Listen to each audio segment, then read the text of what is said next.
अगर आपने प्रायश्चित कर लिया है, you are accepted back into the society. पुराण में और वेदों में क्या फर्क होता है? एक हम बोलते हैं श्रुति, एक है स्मृति और फिर है इतिहास। क्यों हम भगवान मानते हैं राम को? विश्वामित्र जी ही थे जो राम और लक्ष्मण को जंगल में लेके गए।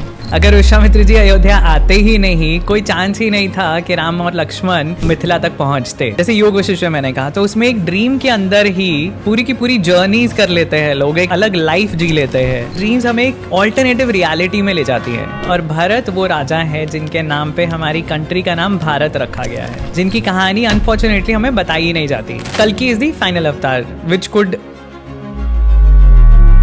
be a more technologically advanced version of humans. Ashwatthama का रोल तो दिखा दिया उन्होंने अभी। अश्वत्थामा को उन्होंने अभी दिखा दिया तो है। कौन से चिरंजीवी आएंगे अब इसमें? कल्कि पुराण के हिसाब से तो मेन रोल परशुराम जी का है। परशुराम जी ही कल्कि को बोलते हैं शिव जी को प्रे करने को, फिर शिव जी से उन्हें वरदान मिलते हैं वगैरह, जो कुछ भी होगा। 2898 की डेट सही है आपके हिसाब से प्रेडिक्शन या गलत? मेरे हिसाब से नहीं, स्क्रिप्चर्स के हिसाब से गलत है। So you know, but not 2898। तो दो कैरेक्टर हैं, अश्वत्थामा और कर्ण। अश्वत्थामा की अगर बात करें, इतनी बड़ी सजा दे दी, क्या कभी प्रायश्चित होगा मेरा? सजा उन सब चीजों के लिए थी जो उन्होंने की है। आपको क्या लगता है काल्की पार्ट 2 में क्या आएगा?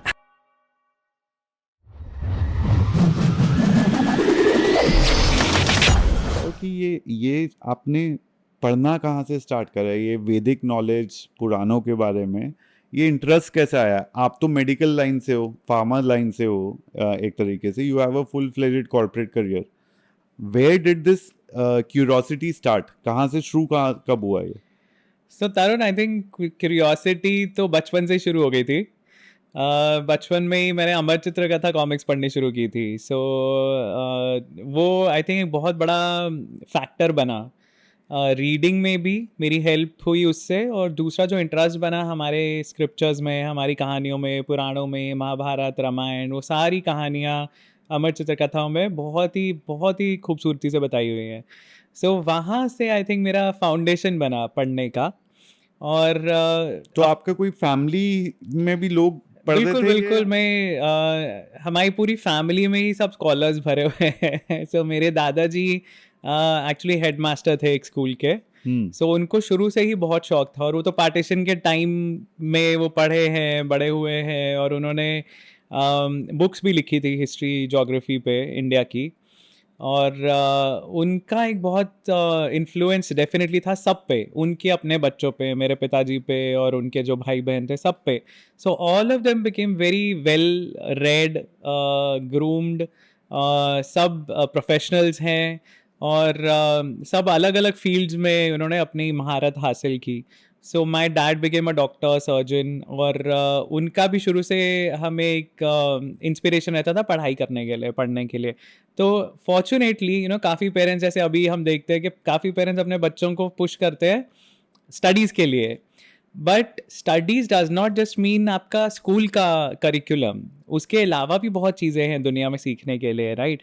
अनफॉर्चुनेटली अब कंपटीशन इतना बढ़ गया है कि हम लोग फोर्स ज़्यादा करते हैं बच्चों को, बस पढ़ाई में आपको अच्छे नंबर लेके आने हैं, आपकी डिग्री आपको मिलनी चाहिए। बट उसके अलावा जो दुनिया में ज़रूरत है स्किल्स की, आपको लोगों से कैसे डील करना है, आपको अपनी हेल्थ का कैसे ध्यान रखना है, सही और गलत कैसे, सही गलत, मोरालिटी क्या है, बहुत सारे ऐसे जो एक्चुअली रिक्वायर्ड है स्किल्स हमारी लाइफ में, वो तो हम सिखाते ही नहीं है, जो गुरुकुल में सब सिखाए जाते थे। अब गुरुकुल में सब बच्चे इकट्ठे रहते थे, वो साथ में पढ़ना, साथ में बढ़ना, एक दूसरे की हेल्प करना, वो सब चीज़ें वो सीखते थे, राइट? जो चीज़ें अब मिसिंग है हमारे एजुकेशन सिस्टम में, आई वुड से। सो मेरे फादर हमेशा ट्राई करते थे कि हमारी पढ़ाई के साथ साथ हर वीकेंड हमें एक अमर चित्रकथा कॉमिक वो दिलाते थे। अच्छा। सो मुझे और मेरी बहन को, और हम लोग को वो उस हफ्ते में ख़त्म करनी होती थी, तभी हमें अगले हफ्ते नई कॉमिक मिलती थी। So that was his way to encourage us कि भाई पढ़ाई करो, पर स्कूल की बुक्स के बाहर भी कुछ पढ़ाई करो, तो एक रीडिंग की स्पीड बनती है, और आपका इंटरेस्ट बनता है, और कुछ अच्छा सीख लेते हो, कुछ अच्छा सीखते हैं। और अमर चित्रकथा में हिस्टोरिकल भी बहुत सारी नॉलेज है। सो हमारे जितने बड़े बड़े स्टॉलवर्ड्स हैं, फ्रीडम फाइटर्स हैं, उनके ऊपर भी कॉमिक्स थी। अमर चित्रकथा से आपने स्टार्ट करा पढ़ना, फिर ग्रेजुएट कैसे हुए आप इस वाले में, क्योंकि इसमें डिग्री प्रोग्राम तो है नहीं। सो शुरुआत वहाँ से हुई थी, कॉमिक से। अमर चचा का था टिंकल, चाचा चौधरी, टिपिकल जो कॉमिक्स होती हैं नॉर्थ में। एंड उसके बाद हमारी स्कूल की लाइब्रेरी वाज वेरी गुड। तो मैंने भवन विद्यालय से स्टडीज़ की है। एंड वो भी एक बहुत कॉन्शियस डिसीजन था आई थिंक मेरे पेरेंट्स का, कि एक ऐसे स्कूल में डालना बच्चों को जहाँ पे इंडियन एजुकेशन या इंडियन वैल्यूज़ के बारे में सिखाया जाए। और बहुत सारे स्कूल्स हैं, मतलब they are doing very well, but आपका कहीं ना कहीं जो कनेक्ट है ना अपने कल्चर के साथ, वो नहीं बनता है उन स्कूल्स में। सो भवन विद्यालय एक्चुअली मुंबई में ही स्टार्ट किया गया था के.एम. मुंशी जी के द्वारा, जो फ्रीडम स्ट्रगल के टाइम एक्टिव थे। और उनका पर्पस यही था कि इंडियन कल्चर से और इंडियन वैल्यूज़ से स्टूडेंट्स को अवगत कराना, और उनको एजुकेशन भी उनकी उसी रास्ते पे चलनी चाहिए। सो उसी की ब्रांच थी चंडीगढ़ में जहाँ पे मैं पढ़ा हूँ। सो वो भी I think it played a very big role, क्योंकि हमारी सारी प्रेयर्स जो थी, हमारे फेस्टिवल्स की सेलिब्रेशन, सब कुछ हमारे बहुत अच्छे से होती थी। और हमारी स्कूल की लाइब्रेरी वाज वेरी गुड, और उसमें भी हमारा हर हफ्ते बुक्स इशू होती थी। तो आपको मैक्सिमम आप 2 बार बुक एक री इशू कर सकते हो, उससे ज़्यादा नहीं आपको मिलती थी, क्योंकि दूसरों को भी चाहिए तो वो यानी book। पढ़नी है तो आपको। आपको पढ़नी ही पढ़नी है, अगर आपने ली है तो आपको पढ़नी ही है, और मैक्सिमम आप एक बार और उसको इशू कर सकते हो, बट 2 हफ्ते से ज़्यादा आपको एक बुक नहीं रखनी अपने पास। सो आई थिंक बहुत बड़ा रोल है इन सब जो फाउंडेशन में आपकी अगर रीडिंग की हैबिट बन जाती है ना, तो that stage with you forever. पुराण में और वेदों में क्या फर्क होता है? सो तरुण, ये ना बहुत बेसिक क्वेश्चन है जो बहुत लोगों को होता है। हमारे इतने स्क्रिप्चर्स क्यों हैं, इतनी सारी किताबें क्यों हैं, और उनमें डिफरेंस क्या है, हर एक में क्या क्या बताया गया है? तो ये बहुत ही ज़्यादा कॉमन क्वेश्चन है, एंड अनफॉर्चुनेटली ये हमें बताता नहीं है कोई। ये हमारी फाउंडेशन में होनी चाहिए चीज़ें, ये बेसिक नॉलेज है कि भाई रोड मैप ही नहीं है, कहाँ से पढ़ना शुरू करना है, हाँ, क्या कहाँ करना से शुरू करें, कहाँ पढ़ना क्या है, मतलब किस में कौन सा टॉपिक कवर हो रहा है, तो उसके हिसाब से आप अपना इंटरेस्ट देख सकते हो कि क्या उठाऊं मैं। तो ऐसा सर रोड मैप दो कि भाई अगर किसी को सीखना है, ये तो किसी का इंटरेस्ट है, तो वो क्या पढ़ना स्टार्ट करे, फिर सेकंड लेवल क्या है, थर्ड लेवल क्या है, ऐसा करके बताओ, और वो क्यों है ऐसा? डेफिनेटली। सो तरुण, सबसे पहले तो मैं क्लासिफिकेशन बताता हूँ। जो हमारे इतने सारे स्क्रिप्चर्स हैं, उसमें 3 ब्रॉड क्लासिफिकेशंस हैं। एक हम बोलते हैं श्रुति, एक है स्मृति, और फिर है इतिहास। सो श्रुति जो है, ये है जो हमने हमने मतलब ऋषियों ने, हमारे वैदिक ऋषियों ने जो सुना, या जो उन्हें विजन्स आए बेसिकली, वो जो है वो उन्होंने कैप्चर किए हैं, जो उन्होंने खुद से मन से नहीं बनाए हैं। ये उनके विजन्स हैं, डिवाइन विजन्स, जो उन्होंने मेडिटेशन के टाइम, ट्रांस के टाइम देखे, और वो उन्होंने कैप्चर किए हैं। स्मृति है वो जो मेमोरी के द्वारा फॉरवर्ड की गई है, जो हमने याद किया और आगे लिखा। और इतिहास है जो हिस्टोरिकल टेक्स्ट हैं। तो अब इसके अंडर जो श्रुति है, उसमें आते हैं वेद और उपनिषद। उपनिषद में ऑफ कोर्स थोड़ी डिस्कशंस हैं, बट वेदों में सारे विजन्स हैं उनके, ऋषियों के। ऋषियों ने जो एनविजन करा वो वेद में लिखा हुआ है। बिल्कुल। और उपनिषद में? उपनिषद में डिस्कशंस हैं। सो उपनिषद में पूरी पूरी फिलोसॉफिकल डिस्कशंस हैं उन कॉन्सेप्ट्स के बारे में जो वेदों में इंट्रोड्यूस किए गए हैं। मतलब debates, sort of debate, dialogue है। हाँ, it is not a argument, it is a dialogue. हाँ, जैसे कृष्ण और अर्जुन के बीच में जो डायलॉग है, जहाँ एक कोई सवाल पूछ रहा है और कोई जवाब दे रहा है, उस तरह के। हाँ, उस तरह के। और काफी जगह उसमें जरूरी नहीं है कि ऐसा कि कोई क्वेश्चन पूछ रहा है, बट वो उपनिषद शुरू ही एक क्वेश्चन से होती है, और उसका आंसर एक ही बंदा दे रहा है। वही बंदा क्वेश्चन पूछ रहा है और वही आंसर्स भी दे रहा है। बट ये बेसिकली उनकी कोशिश ये थी कि जो कॉन्सेप्ट्स, बेसिक कॉन्सेप्ट्स हैं, फाउंडेशन कॉन्सेप्ट्स हैं हिंदुइज्म के, आत्मा क्या है, परमात्मा क्या है, कर्म क्या होता है, संसार क्या है, सोल क्या है, सोल की जर्नी क्या है, रीइंकार्नेशन क्या है। सो ये सारे जो हमारे बेसिक फाउंडेशनल कॉन्सेप्ट्स हैं, ये सब उपनिषद, मेडिटेशन, योग, योग का मतलब ही आत्मा का और परमात्मा का जुड़ना। सो it is not just about asanas, बहुत सारी चीज़ें आती हैं योग में। सो ये बहुत सारे कॉन्सेप्ट्स जो है ना, ये उपनिषद से ही निकले हैं। तो जैसे लॉ की दुनिया में क्या होता है, एक एक्ट होती है, जैसे कॉन्स्टिट्यूशन हो गया, फिर FAQs होते हैं, फ्रीक्वेंटली आस्क्ड क्वेश्चंस, तो जी। वो उपनिषद है। सो कि जब आप वेद 2 को पढ़ोगे तो हाँ। उनको और डेप्थ में समझने के लिए जो आपके मन में सवाल उठेंगे वो आपको उपनिषद में उसका जवाब मिलेगा। बिल्कुल बिल्कुल, आपके मन में जो सवाल उठेंगे वेदों से रिलेटेड ना, वो बाकी सारे स्क्रिप्चर्स में एक्सप्लेन्ड है अलग अलग तरीके से, लेकिन उसमें जो फिलॉसफी है वो आपकी उपनिषद में एक्सप्लेन की गई है, जो कहानियां हैं वो पुराणों में एक्सप्लेन की गई हैं। कि उसको डे टू डे लाइफ में उतारकर इजी टू रिमेम्बर। हाँ हाँ, सो पुराण जो है उनका पर्पस यही था कि जो भी ये डिफ़िकल्ट कॉन्सेप्ट्स हैं वेदों के या उपनिषद्स के भी, उनको हम एक इजी फॉर्मेट में कॉमन इंसान तक, मासेस तक कैसे लेके जाएं। और इसीलिए वो स्टोरीज़ के थ्रू जो हमारे हिस्टोरिकल राजा हुए, महाराजा हुए, देवताओं की कहानियाँ, असुरों की कहानियाँ, ऋषियों की कहानियाँ, अप्सरा, गंधर्व, यक्ष, जितने भी डिफरेंट लाइफ फॉर्म्स हैं, नाग लोक है, उसकी कहानियाँ, तो बहुत अलग अलग तरह के जितने भी जीव इस दुनिया में है, इस यूनिवर्स में है, उन सब की एक्चुअल कहानियों को पुराणों में इकट्ठा किया गया और उनके थ्रू वो लेसन्स पास ऑन किए गए कि अगर आप ऐसा करते हो तो आपके साथ ऐसा होगा, जो कर्म की थियोरी है, या अगर आपको किसी का भला करोगे तो आपके साथ भला होगा। बेसिक कॉन्सेप्ट जो है कर्मों के, संसार के, री इनकारनेशन के, जहाँ मल्टीपल हमें पता चलता है कि एक इंसान मल्टीपल लाइव्स, मल्टीपल फॉर्म्स में से गुजरा, कभी वो स्वर्ग पहुंचता है, कभी वो नर्क पहुंचता है, कभी वो कीड़े की फॉर्म में है, कभी वो जानवर की फॉर्म में है। So the concept of transmigration of soul, reincarnation, वो सारे कॉन्सेप्ट हमें समझ में आते हैं पुराणों की कहानियों द्वारा। कितने पुराण, उपनिषद और वेद हैं?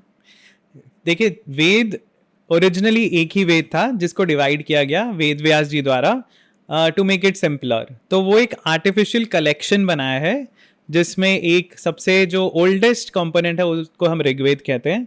उसके बाद ऋग्वेद के भी 10 मंडल हैं, 10 भाग हैं ऋग्वेद के, और उसमें भी सारे अरेंज किए गए हैं वर्सेस अलग अलग मंडलों में। सॉरी, मेरे को वहां से याद आ गया। हाँ। 9वां मंडल बताओ। क्योंकि आप उस बैकग्राउंड से हो ना। हाँ। सो जो मंडल है उसमें भी 9वां मंडल जो है वो स्पेसिफिक है सोम से रिलेटेड। तो सोम एक प्लांट था जिसमें से एक्सट्रैक्शन की जाती थी केमिकल्स की, और वो केमिकल्स जो सॉल्यूशन था जो भी, उसको मिक्स किया जाता था दूध से या दही से, और वो फिर ऑफर किया जाता था इंद्र और दूसरे देवताओं को यज्ञों में। और फिर वो यज्ञ के बाद ऑफ कोर्स जो प्रीस्ट थे और जो यजमान थे वो भी रिसीव करते थे वो। तो वो सोम से रिलेटेड है पूरा का पूरा 9वां मंडल। एक पूरा मंडल डेडिकेटेड है बिल्कुल बिल्कुल। सो वो उससे हमें पता चलता है कि it was a very important plant. Unfortunately आज हमें पता ही नहीं कि सोम क्या है।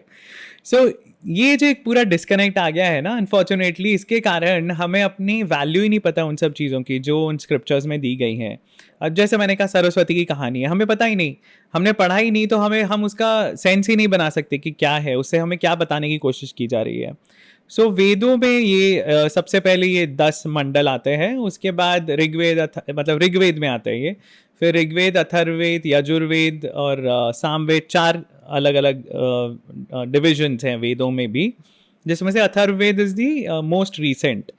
उसमें आपके डेली लाइफ से रिलेटेड ज़्यादा वर्सेस हैं, थोड़े स्पेल्स वगैरह हैं, आपको बुरी नज़र से कैसे बचना है, आपको पॉइजन से कैसे बचना है, आपको रोगों से कैसे अपनी सुरक्षा करनी है। बता दो ना, ऐसे नहीं, ऐसे बताने के लिए नहीं है वो स्पेल्स, बट पढ़ने चाहिए, मतलब कोई भी पढ़ सकता है, क्योंकि Atharvaveda is the closest to our daily life. उससे हमें ये समझ में आता है कि लोगों की डेली जो दिनचर्या थी वो क्या थी, उनको किस तरह की प्रॉब्लम्स होती थी अपनी लाइफ में। पर ये तो जो आपने बोला, इससे एक चीज ये तो है कि जो नजर लगने का कॉन्सेप्ट जो है वो अथर्ववेद में लिखा हुआ है। बिल्कुल बिल्कुल, नजर लगने का, बुरी नजर का, बुरी आत्माओं का, ये कॉन्सेप्ट तो हैं कि नेगेटिव फोर्सेस हैं इस दुनिया में, तो उनसे आपको कैसे बचना है, खुद को कैसे बचाना है। कैसे बचाने का कोई बिना स्पेसिफिक हुए जेनरिक कोई दोगे? नहीं, उसके मंत्र हैं, अलग अलग मंत्र हैं, अलग अलग तरीकों से बचने के लिए। उसमें मतलब कोई जादू टोने वाली बात नहीं है, it is just a protective him. जैसे पुराणों में भी मिलते हैं ऐसे कवच, जिनको हम कहते हैं, तो वो दुर्गा कवच है, नारायण कवच है। सो ये जो होते हैं ये मंत्र हैं बेसिकली। उसमें कोई आपको ऐसा नहीं कि आपको कोई जादू टोना करना है, किसी की किसी को पिन्स घुसाने हैं किसी डॉल में और कुछ वो करना है, वूडू वाला नहीं है। हाँ। This is for your own protection. क्या भगवान को जब आप याद करते हो भगवान आपको प्रोटेक्ट करेंगे। तो उसमें आप एक एक करके सारे अपने बॉडी पार्ट्स गिनते हो, जिसमें आपको ये भगवान इसकी रक्षा करें, ये भगवान इस चीज़ की रक्षा करें, वैसे होता है। So it is not black magic, it is just protection. और फिर वेदों के बाद उपनिषद जो हैं वो भी अलग अलग कैटेगरीज के हैं। 18 उपनिषद उसमें भी हैं। मेन जो है एक्चुअली तो 108 उपनिषद बोलते हैं टोटल, पर उसमें सारे पुराने नहीं हैं, कुछ हिस्टोरिकल हैं, कुछ बाद में लिखे गए। पुराण जो है वो भी 18 महापुराण हैं और 18 उप पुराण हैं। उसके अलावा फिर जो इतिहास कैटेगरी आती है उसमें हमारे महाभारत और रामायण आते हैं। भगवत गीता को जो महाभारत का पार्ट है वो एक्चुअली उपनिषद की समरी है। और वही कंसेप्ट अगेन जो उपनिषद के डिफ़िकल्ट कॉन्सेप्ट हैं वो कृष्ण जी और अर्जुन की कॉन्वर्सेशन के थ्रू बहुत ही सिंपली समझाया गया है। क्योंकि अगर वो कॉन्सेप्ट जो इतने सुंदर कॉन्सेप्ट्स हैं, सोल के बारे में, रीइंकार्नेशन के बारे में, जिस तरह से कृष्ण जी समझाते हैं अर्जुन को, जो कि उनका फ्रेंड है, उनका फॉलोअर है, उनका कज़न है, so he is closest to him. तो उसको वो जितने प्यार से, जितने आराम से समझा रहे हैं उतना शायद कोई और किसी को नहीं समझा सकता। सो इसीलिए इनकी वैल्यू, हर स्क्रिप्चर की अलग अलग वैल्यू है। आप समझना क्या चाहते हो? आपको कहानियाँ सुननी है तो आप पुराण उठाइए, आपको फिलॉसफी जाननी है तो आप उपनिषद उठाइए, फिलॉसफी को समरी में सुनना है, समझना है तो आप भगवत गीता उठाइए, आपको वैदिक कॉन्सेप्ट जानने हैं कि वेदों में कौन से भगवान थे, हमारी हिस्ट्री क्या थी, हमारी जोग्राफी क्या थी, हमारा कल्चर क्या था, वो सारे कॉन्सेप्ट आपको वेदों में मिलेंगे। ड्रीम्स के टॉपिक को पकड़ते हैं थोड़ा सा। ये it is a topic that has always intrigue me, और शायद साइंस भी उसको पूरी तरह से समझ नहीं पाया। तो ड्रीम्स के बारे में क्या लिखा हुआ है? देखिए, ड्रीम्स के बारे में ऐसे डिटेल्स नहीं दी गई हैं कि ड्रीम्स क्या होती हैं, क्या क्यों होती हैं।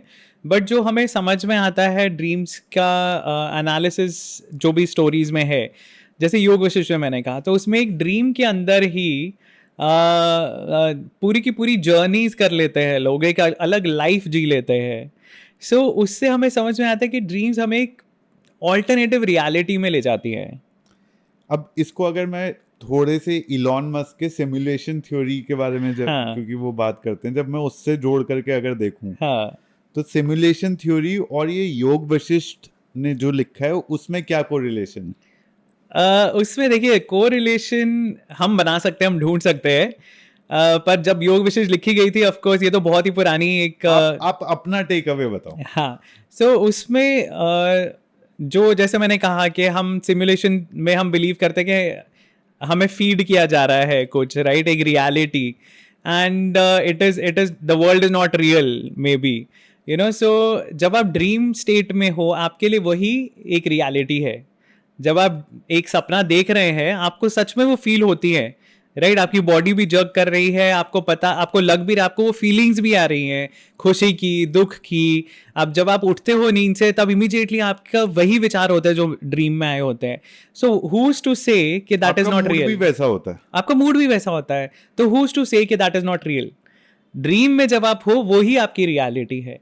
That's the same concept that, you know, अगर हमें अभी कोई अगर फीड कर रहा है कोई रियलिटी, जैसे मैट्रिक्स में था, so the same thing, same concept, कि अगर आपके ब्रेन को स्टिमुलेट करके कोई आपको एक वर्चुअल रियलिटी में ले गया है, आपको कैसे पता चलेगा? Everything is perceive through a brain. तो वो तो जगने के बाद पता जगने के बाद ही पता चलेगा। और जगना शायद डेथ है इस केस में। जगना एक रियलाइजेशन है, सेल्फ रियलाइजेशन, एनलाइटनमेंट। जैसे हम भगवान बुद्ध की बात करते हैं, तो वो एक प्रिंस थे, सिद्धार्थ गौतम, वो बुद्ध कैसे बने? वो एनलाइटनमेंट जो है वो है जगना।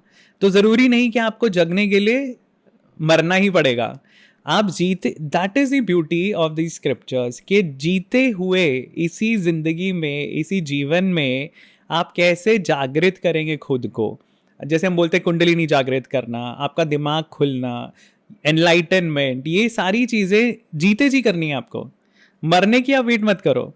सो वो ही जो उजागर करना है हमारे अंदर जो इन्फॉर्मेशन है ऑलरेडी, हमें सिर्फ माया का जो पर्दा है वो हटाना है।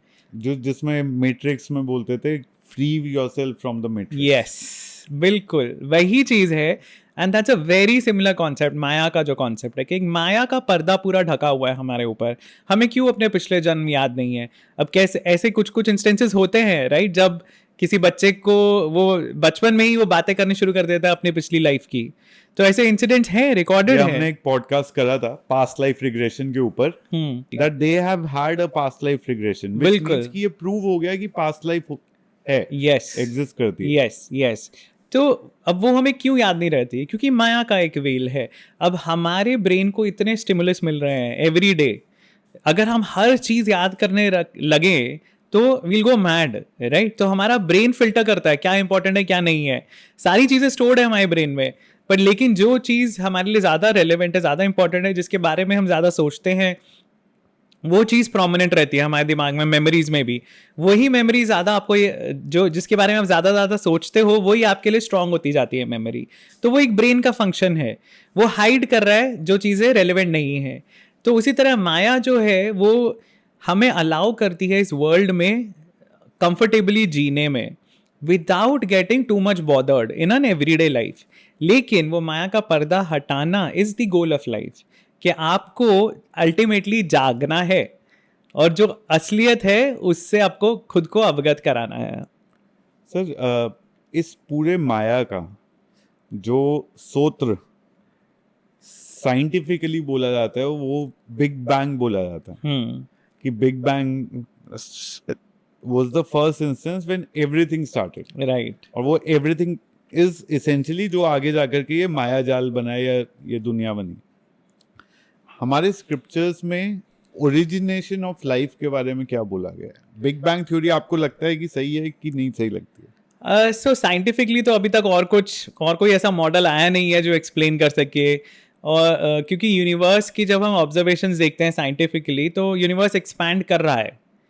सो वो इसका एक लॉजिकल करोलरी है कि भाई वो अगर अभी एक्सपैंड कर रहा है तो हिस्ट्री में जाएंगे तो कभी वो कम एक्सपैंडेड था और कम एक्सपैंडेड था, तो एक पॉइंट ऐसा होगा जब यूनिवर्स बिल्कुल पैदा ही हुआ और वो इतना एक्सपैंड कर रहा है, इसका मतलब कि वो एक एक्सप्लोजन हुआ होगा, तभी इतने फोर्स से एक्सपेंशन चालू है अभी तक। So that is the logic behind the big bang and which makes sense currently. हमारे अगर पुराणों के हिसाब से हम देखते हैं, और देखिए साइंटिफिक थ्योरी तो चेंज होती रहती है, हमारे पुराणों के हिसाब से इट इज साइक्लिकल, कि एक ही यूनिवर्स नहीं है। सबसे पहली बात, इट्स अ मल्टीवर्स। और दूसरी चीज़, ये एक ही बार बनने वाली चीज़ नहीं है, ये बार बार बनती हैं, बार बार यूनिवर्सेस बनते हैं। और भगवान विष्णु के पोर्स में से, बॉडी पोर्स में से जब वो एक्सहेल करते हैं तो यूनिवर्सेस निकलते हैं, और जब वो इनहेल करते हैं यूनिवर्सेस उसमें ख़त्म हो जाते हैं। सो एक उनकी जो एक ब्रेथ है महाविष्णु की, उसमें पूरा यूनिवर्स, अवतार की, बिल्कुल उसमें पूरा का पूरा यूनिवर्स अपनी ज़िंदगी जी लेता है। सो मल्टीपल यूनिवर्सेस बनते हैं, बिगड़ते रहते हैं, टूटते रहते हैं।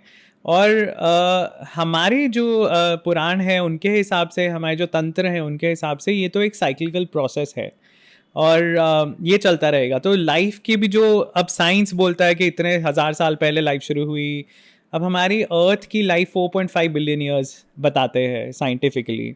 उसमें आप नॉर्मल अगर आप देखोगे, ह्यूमंस जो है they have come at the last minute, not even the last minute. अगर आप 4.5 बिलियन ईयर्स को एक 12 घंटे की क्लॉक पे प्लॉट करते हो तो ह्यूमंस 11:59 पे आए हैं।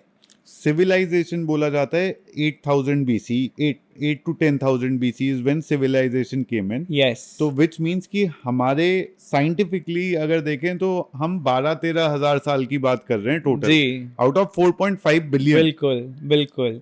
सो हमारे पुराणों में ऐसा नहीं है। पुराणों के हिसाब से, क्योंकि ह्यूमैनिटी की भी साइकिल्स हैं, सो जो हम बोलते हैं अलग अलग युग हुए, चतुर्युग है, सत्य, त्रेता, द्वापर, कली, उसके बाद वही साइकिल दोबारा शुरू होती है। और फिर ब्रह्मा का एक दिन जब खत्म होता है तब प्रलय आती है, फिर दोबारा अगले दिन ब्रह्मा दोबारा सब चीज़ें बनाना शुरू करते हैं। सो हमारे पुराणों के हिसाब से तो ये सब कुछ मल्टीपल टाइम्स हो चुका है।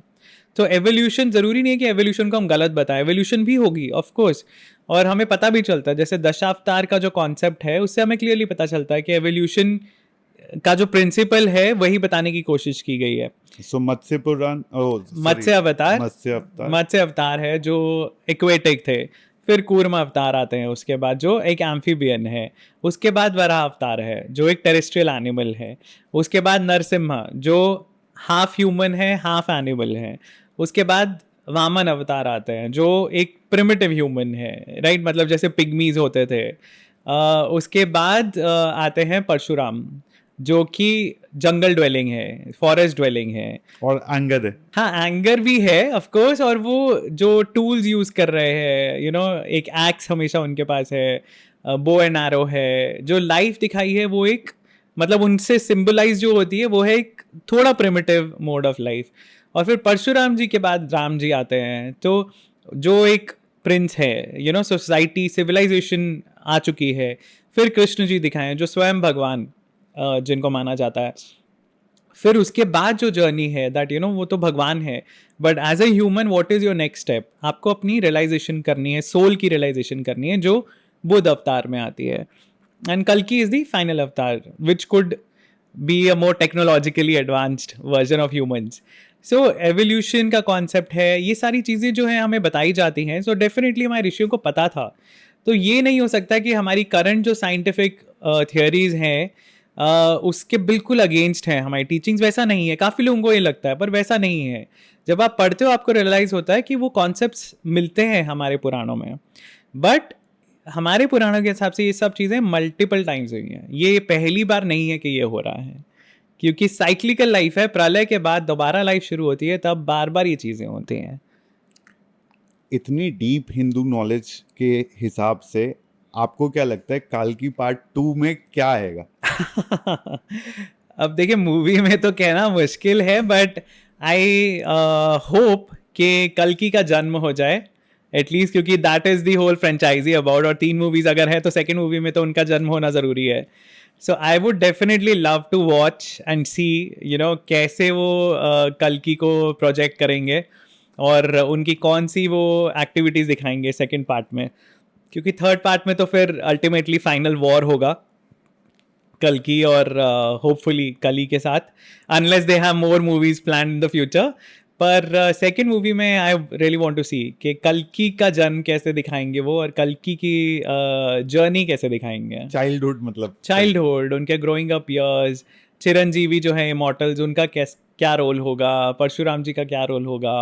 अश्वत्थामा का रोल तो दिखा दिया उन्होंने। हाँ, अभी अश्वत्थामा को उन्होंने अभी दिखा दिया तो है। कौन से चिरंजीवी आएंगे अब इसमें? सो परशुराम जी, कल्कि पुराण के हिसाब से तो मेन रोल परशुराम जी का है, पर एक ऐसी मान्यता है कि सब चिरंजीवी जो है यहाँ धरती पे, वो सब किसी ना किसी रूप में कल्कि की मदद करेंगे।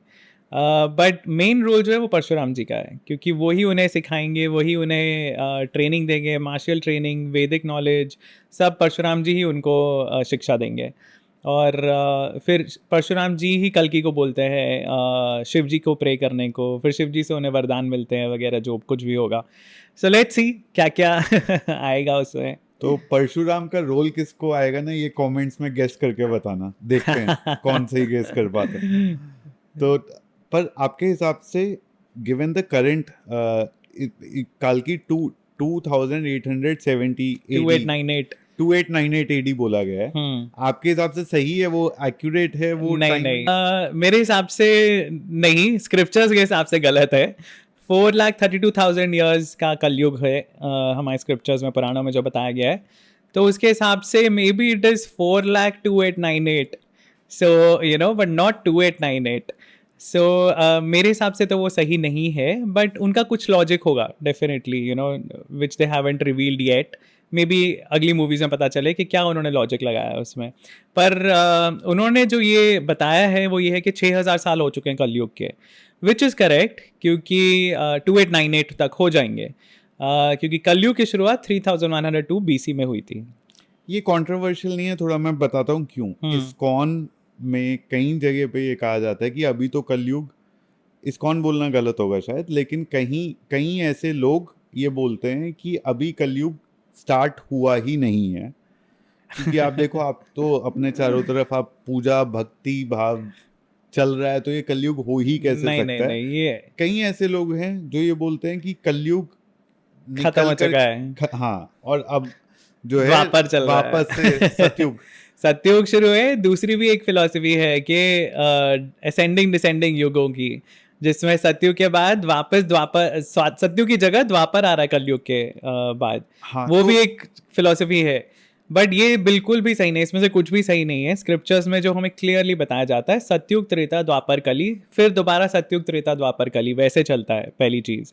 दूसरी चीज, कलयुग क्योंकि 3102 बीसी में शुरू हुआ है, जिसके जो आर्यभट्ट, जो सबसे माने हुए गणितज्ञ थे, साइंटिस्ट थे पुराने, उन्होंने वो डेट दी है बेसिस हिज ऑब्जर्वेशंस, और जो मल्टीपल चीज़ों से corroborate होती है। क्योंकि विष्णु पुराण में भी जैसे बताया गया है कि जब परीक्षित को राजा बनाया युधिष्ठिर ने, तो सप्तऋषि जो कॉन्स्टलेशन है वो माघ नक्षत्र में थी, और उसको अगर आप प्लॉट करके देखते हैं सॉफ्टवेयर से, तो पता चलता है कि उस टाइम के आसपास माघ नक्षत्र में थी, 3100 BC के आसपास माघ नक्षत्र में थी, और अब दोबारा आगे भी होगी, मल्टीपल टाइम्स होती है, बट उस टाइम पे थी।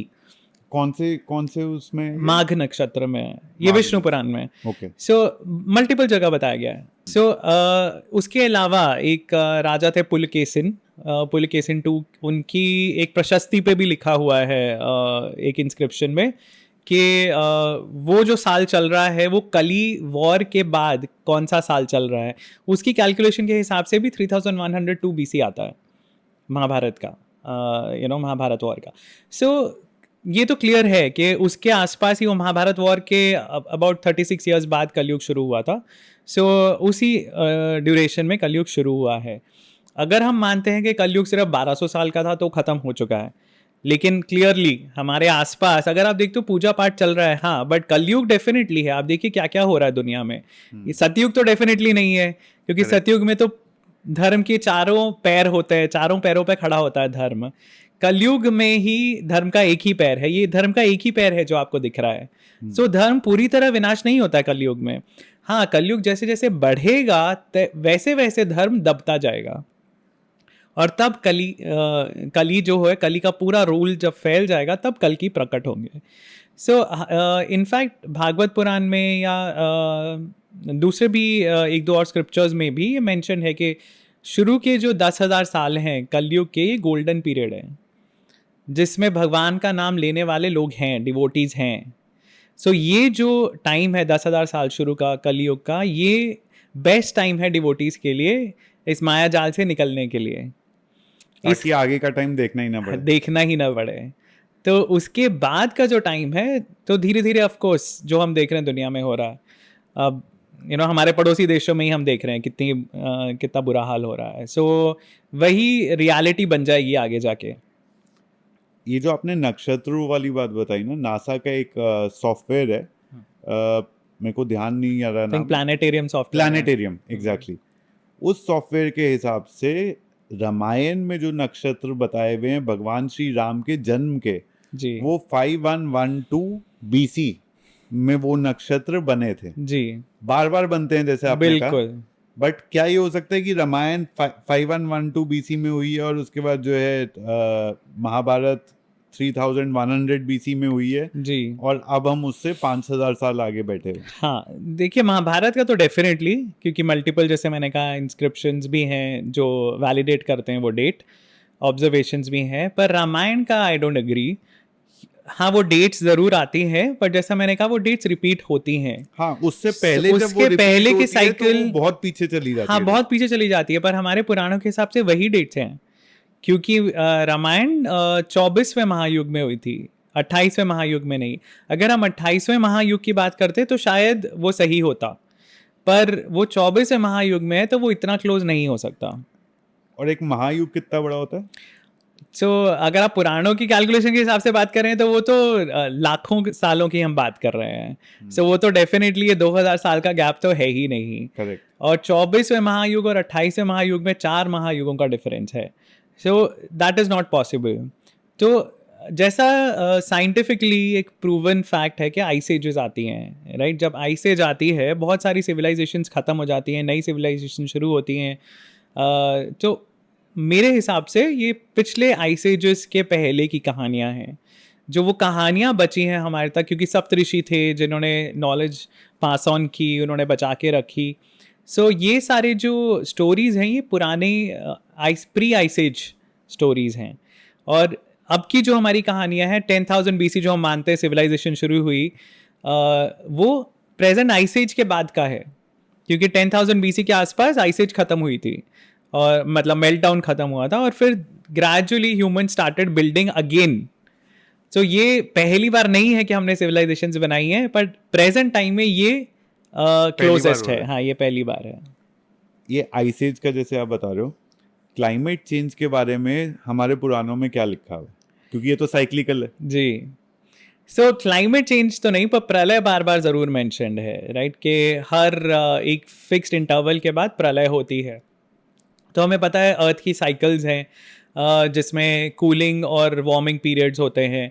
सो कहीं ना कहीं ये उससे रिलेटेड है, क्योंकि प्रलय में हमेशा बताया जाता है कि पूरी धरती डूब जाती है पानी में, और ऐसा तभी होता है जब आइस एजेस के बाद मेल्ट डाउन होता है। तो यानी फिर से हम मत्स्य पुराण स्टार्ट हो जाएगी। सो ज़रूरी नहीं है हर बार सेम चीज़ रिपीट हो, पर हाँ, पिछली बार जब हुआ था तब मत्स्य पुराण नरेट की गई थी, और वही कहानी जो है नोआज आर्क की, मनु की, यही कहानी सब रिलीजन्स में मिलती है।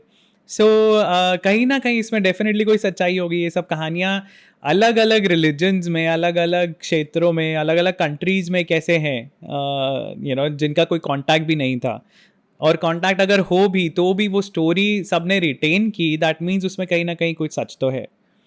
सो ये और बट डेफिनेटली जियोलॉजिकल चेंजेस, जैसे सरस्वती का मैंने बताया शुरू में, तो वो बहुत सारी ऐसी चीज़ें बताई जाती हैं हमारे स्क्रिप्चर्स में, जिनसे हमें पता चलता है कि काफ़ी अपहीवल्स हुए हैं। अब सिंपल सी चीज़ है, महाभारत में एक कहानी है, बहुत सिंपल कहानी है, जिसमें बलराम जी को गुस्सा आ जाता है एक बार कौरवों पे, और वो अपने हल से वो पूरी की पूरी उनकी सिटी हस्तिनापुर को ड्रैग करना शुरू कर देते हैं। तो सुनने में अजीब लगता है, लेकिन इफ़ यू थिंक कि सिंबॉलिक है ये प्रॉबेबली हमें बता रहा है, क्योंकि बलराम जी कौन है, किसके अवतार हैं? अगर आप देखें शेषनाग के, शेषनाग को कहा जाता है कि वो धरती को अपने फन पे उठा के रखते हैं। सो अगर बलराम जी ड्रैग कर रहे हैं हस्तिनापुर को, मतलब अर्थ का बैलेंस बिगड़ रहा है, लैंडस्लाइड या फिर अर्थक्वेक्स हुए हैं। सो उससे हमें पता चलता है महाभारत के टाइम में कुछ टेक्टोनिक अपहीवल्स हुए। एक और कहानी बलराम जी के बारे में बताई जाती है कि वो यमुना नदी को ड्रैग करके उसकी डायरेक्शन चेंज कर देते हैं। वो मैच करती है हमारी सरस्वती की जो थ्योरी है उससे। सो ये कहानियाँ जो हैं, जिनसे हमें जियोलॉजिकल चेंजेस, सिर्फ क्लाइमेट चेंजेस नहीं, पर एक्चुअल जियोलॉजिकल चेंजेस जो हुए हैं, इंसिडेंट्स हुए हैं, वो हमें पता चलते हैं इन कहानियों में। पुराणों में, महाभारत में, रामायण में डेफिनेटली सब मेंशन्ड हैं। सर, आपने इतने सारे वेदास, उपनिषद, पुराण बताए। जब मैं अलग अलग जगह स्टोरी पढ़ता हूँ ना, तो ये कहीं ना कहीं एक ग्रैंड स्टोरी ऐसा लगता है, सब कुछ जुड़ा हुआ है, सारी स्टोरीज एक दूसरे से जुड़ी हुई हैं, और एक बहुत लंबी कोई मूवी चल रही है।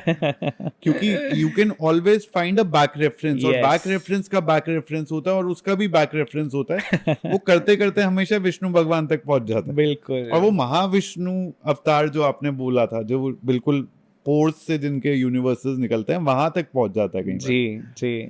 तो ये बहुत अलग अलग समय पे लिखे गए। हाँ। बहुत अलग अलग लोगों की जो आपने बताया इमेजिनेशन, हाँ। किसी एक इंसान की इमेजिनेशन नहीं है, बहुत अलग अलग लोगों की इमेजिनेशन है, और फिर भी उसमें वो कंटिन्यूटी है। यस। ये कैसे है? ये आपका क्या टेक है इसके ऊपर? देखिए, उसका एक ही फाउंडेशन जो है ना, वो बहुत स्ट्रॉन्ग है। अगर आपको बचपन से ही कॉन्सेप्ट्स पता है, तो उसके बाद जो भी आप इमेजिन करोगे वो कॉन्सेप्ट्स के ऊपर ही होगा, राइट? सो जो कॉन्सेप्ट है कल्पों का, कॉन्सेप्ट है महायुगों का, कॉन्सेप्ट है प्रलय का, कॉन्सेप्ट है भगवान के अवतारों का, उसमें हमें बार बार यही पता चलता है। एक तो साइक्लिकल है सब कुछ, दूसरा सब कुछ कनेक्टेड है, रीइंकार्नेशन है, वही व्यक्ति अपने कर्मों के द्वारा अलग अलग रूपों में प्रकट हो सकता है. सो वो सारे कॉन्सेप्ट्स, अगर बेसिक फाउंडेशन आपकी सही है तो कहीं आपकी गलती नहीं होगी, वो कनेक्टेड होगा ही. बट अगेन ये इमेजिनेशन, आई वुडंट से कि ये इमेजिन की गई चीज़ें हैं, ये कहानियाँ नहीं है, ये क्रोनिकल्स है. जो हो रहा था उन चीज़ों को लोगों ने लिखा, इकट्ठा किया, तो वो हमारे स्क्रिप्चर्स में उन्होंने वही चीज़ें डाली. और जब वो डाली तो उसका एक्सप्लेनेशन भी दिए कि ऐसा क्यों हुआ, क्योंकि पिछले जन्म में वो ये था, या उसने ये वरदान मांगा था, या उसको ये श्राप मिला था. सो अश्वत्थामा का भी जैसे श्राप है कि वो 3000 साल तक भटकता रहेगा. तो ये लिखा गया है महाभारत में.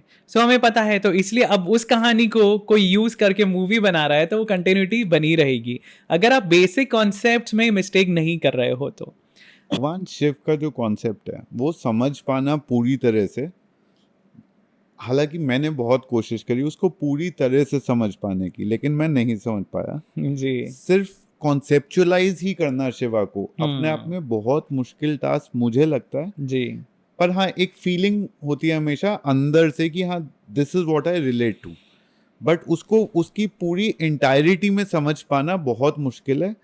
भगवान श्री राम को एक हद तक समझ पाना थोड़ा सा शायद आसान है, भगवान श्री कृष्ण को भी एक हद तक समझ पाना थोड़ा आसान है, पर भगवान शिव को समझ पाना बहुत ज़्यादा कठिन है. और फिर कई बार ये बात आ जाती है कि शिव मतलब जहाँ कुछ भी नहीं होता वहाँ शिवा होते हैं. हाँ. नथिंग वाला जो नो थिंग वाला जो कॉन्सेप्ट होता है, डार्क मैटर वाला कॉन्सेप्ट भी लोग उसमें बोलते हैं. तो आपका क्या इंटरप्रिटेशन है उसका? देखिए, मैं ना बहुत सिंपली समझने की कोशिश करता हूँ और मैं चाहता हूँ कि मैं समझा भी पाऊँ सिंपली. सो आई होप आपकी ऑडियंस भी समझ पाए. जो मेरी रीडिंग्स हैं, जो मेरे एनालिसिस हैं, उसके हिसाब से मुझे लगता है कि भगवान शिव का जो कॉन्सेप्ट है वो टाइम का कॉन्सेप्ट है. So it is not very difficult to understand. तो इसीलिए सृष्टि की शुरुआत से पहले भी वो थे, सृष्टि के बाद भी वो रहेंगे, क्योंकि यूनिवर्स खत्म हो जाएगा, टाइम तो नहीं, टाइम तो चलता ही रहेगा, क्योंकि महाकाल बोला, महाकाल है वो, राइट. और शिव जी ने, देखिए उनकी डिपिक्शन कैसी है, उनके गले में सांप है. अब सांप की क्या रेलेवेंस है, सर्प की क्या रेलेवेंस है, नागों की क्या रेलेवेंस है. अब नाग पंचमी थी, नाग पंचमी में पूजा की जाती है नागों की, क्यों? It's just an animal, you know. उनको क्यों इतना हम वैल्यू दे रहे हैं? क्योंकि सांप ही है जो अपनी स्किन चेंज करते हैं, राइट. सो एवरी टाइम जब स्नेक अपने मोल्ट में से निकलता है, एक नई स्किन उसकी आती है, that is regeneration, rebirth. So जो साइक्लिकल टाइम है ना, वो दिखाता है सर्प. So it is called the serpent of time. Vishnu ji जिस पे लेटे हुए हैं, शेषनाग, वो सर्पेंट ऑफ टाइम है. शेष है. शेष क्यों? क्योंकि वही बचेगा, बाकी सब खत्म हो जाएगा, शेष वही रहेगा. वाह, क्या बात बताई. ये जो सर्पेंट ऑफ टाइम है ये दिखाते हैं. शिव जी के गले में वो सांप है, शिव जी के मस्तक पे चंद्रमा है. चंद्रमा को हम कहाँ यूज करते हैं? अपनी डेली कैलकुलेशंस में. तिथि, चंद्रमा के फेजेस से तिथियां डिसाइड होती हैं कैलेंडर, लूनर टाइम साइकिल. बिल्कुल, जो हमारा ओरिजिनल कैलेंडर है, इंडियन कैलेंडर, हिंदू कैलेंडर, वो चंद्रमा की तिथि से है. सो चंद्रमा उनके मस्तक पे है. Again that shows the concept of time.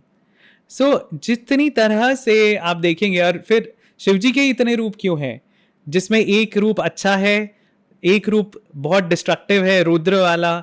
क्यों? क्योंकि टाइम कभी आपके फेवर में चलता है और कभी आपके अगेंस्ट चल रहा है. सो जब वो आपके विपरीत चल रहा है तब वो रुद्र रूप है, जब वो आपके फेवर में चल रहा है टाइम, तब वो शंकर रूप है या शिव रूप है, ऑस्पिशियस है वो आपके लिए. सो कॉन्सेप्ट ऑफ टाइम है शिव जी. और उनको मतलब वो टाइम नहीं, हम बोल रहे हैं वो जो भगवान है जो टाइम को कंट्रोल करते हैं, वो है भगवान शिव. तो आप एक बार अगर ये बेसिक फंडामेंटल समझ लेंगे ना, प्रिंसिपल, तो फिर मुश्किल नहीं है भगवान शिव को समझना. सिमिलरली भगवान विष्णु, उनके क्यों इतने रूप हम बोलते हैं? कांडोदकशाई विष्णु, गर्भोदकशाई विष्णु, क्षीरोदकशाई विष्णु, फिर उनके इतने अवतार हैं और उसके बियॉन्ड भी उनके रूप हैं.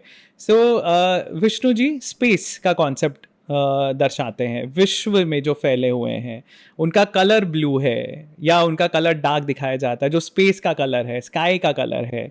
उनके अब पुराणों में अगर आप डिस्क्रिप्शन देखिए तो जो हमारी गैलेक्सी है उसको बताया जाता है कि पूरी गैलेक्सी जो है उसको एक डॉल्फिन की शेप में बताया जाता है। अगर आप अर्थ पे बैठे हैं तो आपको दिख रहा है वो ऐसे कर्व जो दिख रहा है उसको एक डॉल्फिन की शेप बताई जाती है। मिल्की वे का जैसे हाँ, जो मिल्की curve है। वे को अगर आप अर्थ पे बैठ के देख रहे हैं आपको पूरा मिल्की वे तो सर्कल तो नहीं दिखेगा ना, राइट? Right. क्योंकि आप अर्थ पे हो, आपको एक साइड ही दिख रही है।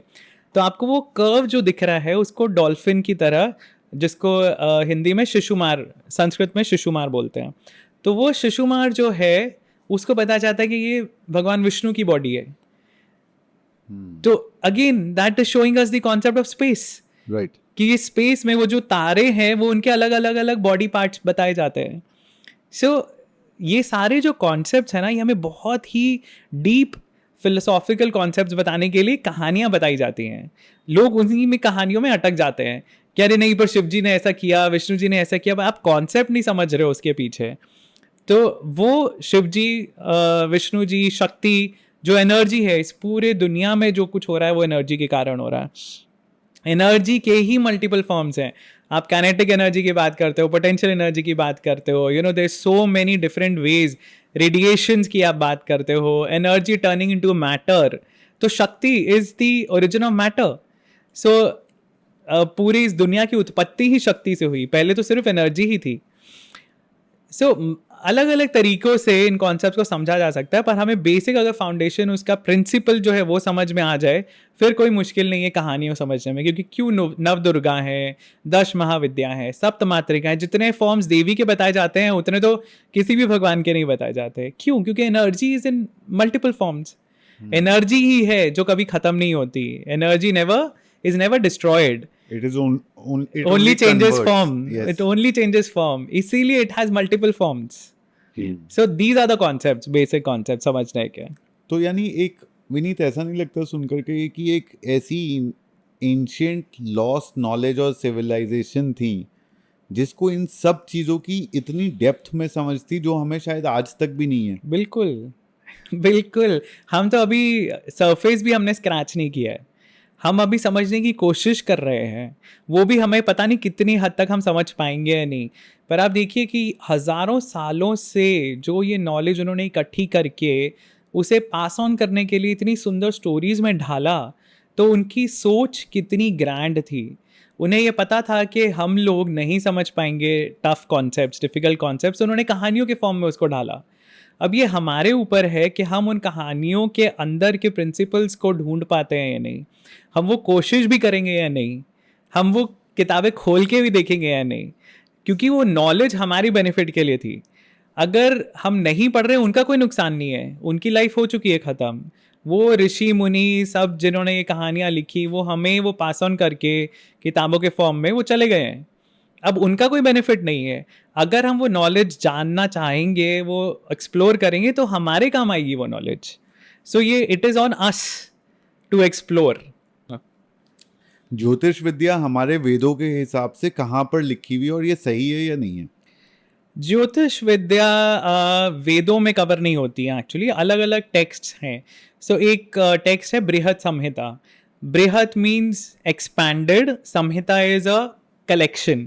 सो Brihat Samhita is like the encyclopedia. तो एंशियंट इंडिया की एक एनसाइक्लोपीडिया है जो वराहमिहिर ने लिखी थी, जो एक साइंटिस्ट थे। तो उसमें भी उन्होंने बहुत सारे कॉन्सेप्ट एस्ट्रोलॉजी के कैप्चर किए हैं।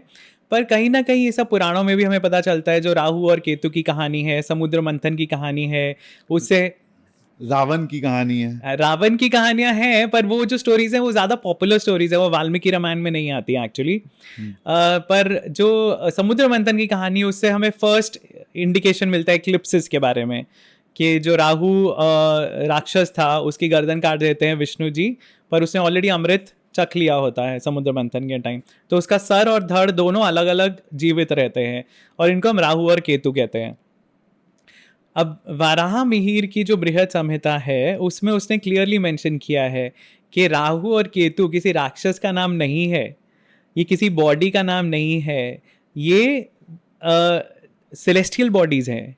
सो कहानी के थ्रू हमें बताया गया कि एक ऐसा कॉन्सेप्ट है एक्लिप्स का, और एक लॉजिक देने की कोशिश की गई कि सूर्य और चंद्रमा को ग्रहण क्यों लगता है, बट दैट इज सिंबॉलिक। उसका मतलब ये नहीं कि सच में एक राक्षस जाके उनको खा लेता है। वराह मिहिर ने समझाया है कि ये जो है ये शैडोज हैं, ये उनको शैडो प्लैनेट्स इसीलिए कहते हैं क्योंकि ये शैडोज है, these are not real bodies. So वो कॉन्सेप्ट जो है वो कहीं ना कहीं आते हैं पुराणों में, बट क्लियरली एस्ट्रोलॉजी काफ़ी लेट एक एनालिसिस है उन सब कहानियों का.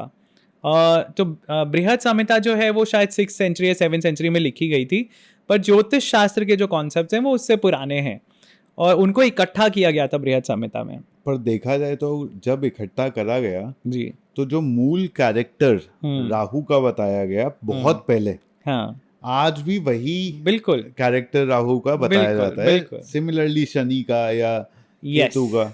शनि का एक बहुत ही इंटरेस्टिंग मैं चीज़ आपको बताता हूँ कि शनि देव जो है उनका पूरा नाम है शनिचर, राइट.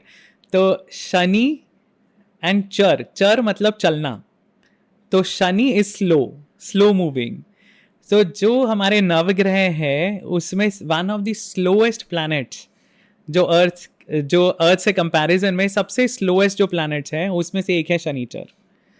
तो जुपिटर की जो मूवमेंट है one of the slowest movements है इन द सोलर सिस्टम. और इमेजिन कीजिए, सॉरी हाँ वो बृहस्पति है, तो ये कट कर देना, दोबारा से बोल दो. हाँ. सो शनिचर जो सैटर्न है, सैटर्न की जो मूवमेंट है that is one of the slowest movements in the solar system. So आप इमेजिन कीजिए कि ये नेकेड आई ऑब्जर्वेशन से उन्होंने देखा होगा उस चीज़ को क्रिस्टलाइज करने के लिए, नॉलेज को, कि लोग ये चीज़ भूले नहीं कि ये जो प्लैनेट है या ये जो ग्रह है इसकी मूवमेंट सबसे स्लो दिख रही है, इसलिए उसका नाम दे दिया गया शनिचर. और 7.5 साल तक उनकी जो है वो रहती है. हाँ, तो वो मतलब ये अलग अलग जो ऑब्जर्वेशन उन्होंने देखी कि उसका इफेक्ट कब तक रहता है, उसका कोई भी एक प्लैनेट. अब आप देखिए सिंपल सी चीज़ है कि चंद्रमा का असर क्या पड़ता है टाइड्स पे. अब धरती पे अगर स्पेशली अगर आप एक कोस्टल सिटी में रहेंगे ना तो आपको पता चलेगा कि टाइड्स चढ़ती उतरती रहती हैं, और वो टाइड जो है वो मून की मूवमेंट से होती है, चंद्रमा की मूवमेंट से. तो अगर एक सेलेस्टियल बॉडी इतना बड़ा इम्पैक्ट क्रिएट कर सकती है धरती पे, सो बाकी सारे जो ऑब्जेक्ट्स हैं हमारे सोलर सिस्टम के उनका भी कुछ ना कुछ असर तो होगा, कुछ ना कुछ उनका ग्रेविटेशनल असर है. और ऐसा माना जाता है कि अर्थ की जो ऑर्बिट है ना वो इतनी परफेक्टली प्लेस्ड है सूर्य के अराउंड, क्योंकि हमारे से जो पहले वाले प्लैनेट्स हैं they are too close to the sun, तो वहाँ पे बहुत गर्म है, वहाँ पे लाइफ नहीं हो सकती. हमारे बाद के जो प्लैनेट्स हैं they are too far from the sun, तो वो बहुत ठंडे हैं. अर्थ ही है जो एक गोल्डीलॉक्स जोन में है जिसमें लाइफ हो सकती है, और इसमें सारे प्लैनेट्स का हाथ है क्योंकि उन सब की ग्रेविटी के कारण हम यहाँ टिके हुए हैं. ये तो सर एक स्टडी भी हुआ था जिसमें ये scientifically it was observational science है कि फुल मून के दिन पे people who have mental illness उनके ऊपर देयर इज एन इम्पैक्ट. तो यानी सेलेस्टियल बॉडीज का इम्पैक्ट हम पे होता है. ये बात अगर हम पार्शियली भी प्रूव कर सकते हैं, right, and then moon is not the only celestial body. Yes, तो सारे ही सेलेस्टियल बॉडी का कुछ ना कुछ इम्पैक्ट होगा हम पे, और वो क्या होगा वो ज्योतिष शास्त्र में लिखा हुआ है. जी जी जी बिल्कुल. ये कई बार ऐसा नहीं लगता मार्वल ने और एवेंजर्स ने सारे हमारे स्क्रिप्चर पुराण पढ़ के सारे कॉन्सेप्ट्स निकाल करके जो है पूरी सीरीज बना ली. देखिए उन्होंने कहीं ना कहीं से तो इंस्पिरेशन लिए ही है. ऑफ कोर्स अब आप थॉर की स्टोरी लेंगे तो वो भी नॉर्स माइथोलॉजी से आई है, और फ्लैश की अगर आप देखते हैं डीसी में तो उसमें बीच में एक जगह उन्होंने सावित्र, एक वैदिक गॉड को भी यूज़ किया है बीच में. सो कहीं ना कहीं से तो इंस्पिरेशन मिलते ही है. अगर वो अच्छे से यूज़ कर पा रहे हैं तो बहुत अच्छी बात है, क्योंकि हम तो नहीं कर पाए. हाँ. हमारे स्टोरी टेलर्स, हमारे फिल्म मेकर्स अनफॉर्चुनेटली अपनी ही स्टोरीज़ को वैल्यू ही नहीं करते हैं, क्योंकि इतना कुछ, इतनी सुंदर स्टोरीज, इतने कॉन्सेप्ट्स ओरिजिनली प्रेजेंट है, उनको मॉडिफाई करने की भी ज़रूरत नहीं है. आप वैसे के वैसा ही उनको ओरिजिनल दिखाओ. So that itself will be amazing for the audience, जो नहीं हो रहा है अनफॉर्चुनेटली.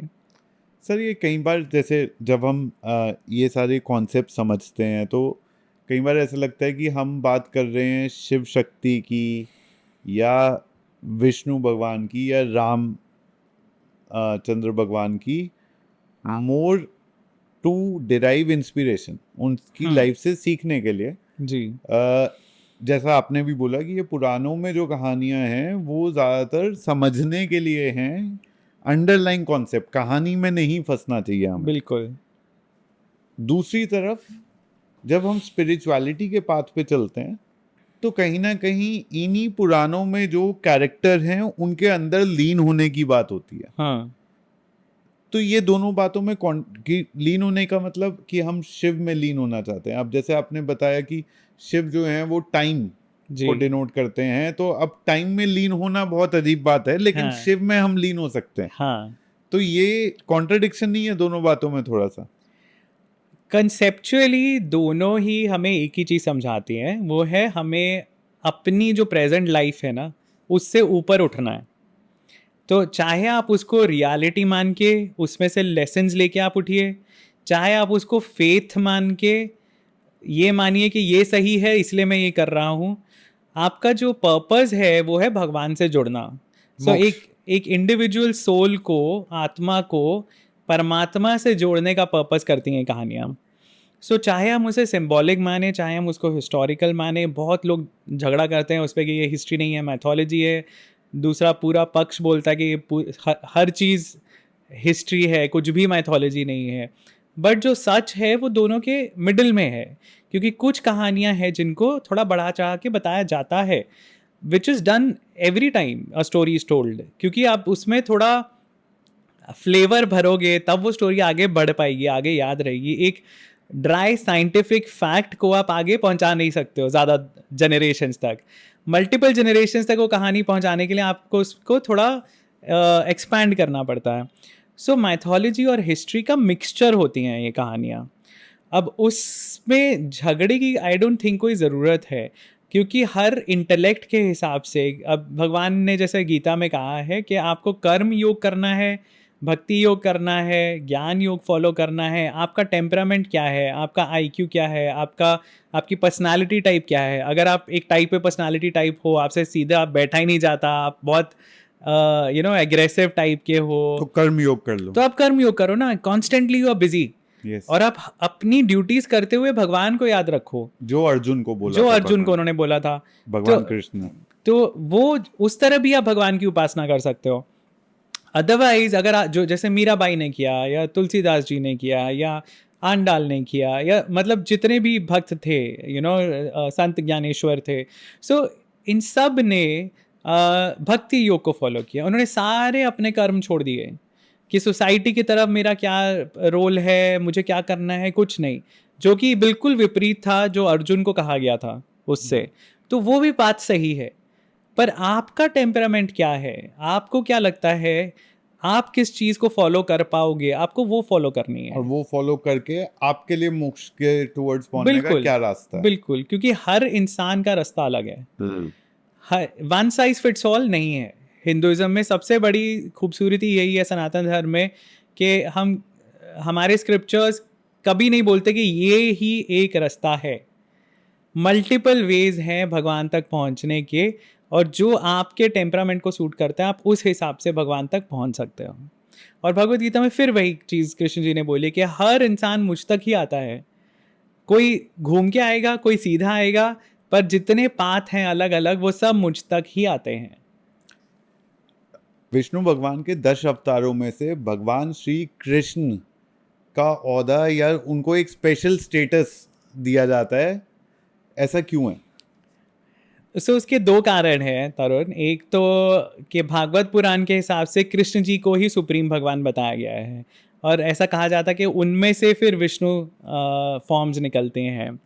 पर दूसरा एक और कारण भी है जो बाकी स्कूल्स ऑफ थॉट में भी माना जाता है, कि विष्णु जी के हर अवतार में अलग अलग प्रोपोर्शन होती है विष्णु तत्व की।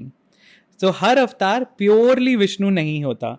तो कुछ शक्त्यवेश अवतार होते हैं, जैसे परशुराम जी हैं, तो शक्त्यवेश अवतार होते हैं जिनमें एक नॉर्मल इंसान में भगवान अपनी पावर्स डालते हैं एक स्पेसिफिक पर्पस के लिए। श्री राम जो हैं उनको उनमें कहा जाता है कि हायर प्रोपोर्शन है विष्णु जी की, और कृष्ण जी जो है वो संपूर्ण भगवान, स्वयं भगवान बताया जाता है कि वो स्वयं ही कंप्लीट 100% विष्णु है। इसीलिए वो 10 अवतारों में कृष्ण जी को सबसे ज़्यादा पावरफुल या सबसे ज़्यादा रिप्रेजेंटेटिव ऑफ गॉड माना जाता है। पर जैसे मैंने कहा, भागवत पुराण के हिसाब से कृष्ण जी ही सुप्रीम गॉड बताए जाते हैं। सो अलग अलग कॉन्सेप्ट्स हैं, पर हर तरह से कंक्लूजन सेम है इसका मतलब। हाँ, दोनों का कंक्लूजन सेम है कि अवतारों में कृष्ण जी जो है वो he is a very powerful अवतार फॉर श्योर, जो एग्जैक्ट रेप्लिका ऑफ जो हमने महाविष्णु अवतार की बात करी थी वो। हाँ हाँ बिल्कुल, उनमें वो सारी पावर्स है नारायण की। अब आप राम जी ने कभी भी कोई मिरेकल्स नहीं दिखाए, कृष्ण जी ने तो पैदा होते से ही शुरू कर दिए थे, राइट। उन्होंने जिस तरह राक्षसों को मारा, जिस तरह पांडवों की हेल्प की, जिस तरह द्रौपदी की हेल्प की, जिस तरह उन्होंने जयद्रथ को मारने के लिए सोलर एक्लिप्स कर दिया हाथ करके, मतलब ऐसी ऐसी उनके बारे में कहानियां हैं, वो उसी से पता चलता है कि he is a class apart. सारे अवतारों में वो एक अलग ही कैटेगरी में आते हैं। तेरे को पता थी ये बात? हाँ, मुझे नहीं पता थी। अच्छा, कि ये इसमें परसेंटेज केमिकल कॉम्पोजिशन की बात है, मुझे नहीं पता था। भगवान श्री राम जब पैदा हुए थे तो उनकी बहुत ही अच्छी एस्ट्रोलॉजिकल पोजीशन थी सारे प्लैनेट्स की जी। फिर भी उन्होंने अपने जीवन में काफी सारे कष्ट भोगे, चाहे वो वनवास हो या सेपरेशन हो सीता मैया से। जी, ऐसा क्यों? देखिए, इसको भी समझने के कई तरीके हैं। सबसे पहली चीज़ तो ये है कि भगवान को भी दुख झेलने पड़ते हैं जब वो इस धरती पे आते हैं, क्योंकि वो एक ह्यूमन फॉर्म में आए हैं। वो भगवान है, पर वो जब एक फिजिकल फॉर्म ले रहे हैं, और भगवान की कोई फॉर्म नहीं होती, वो अलग अलग फॉर्म्स लेते हैं for specific purposes.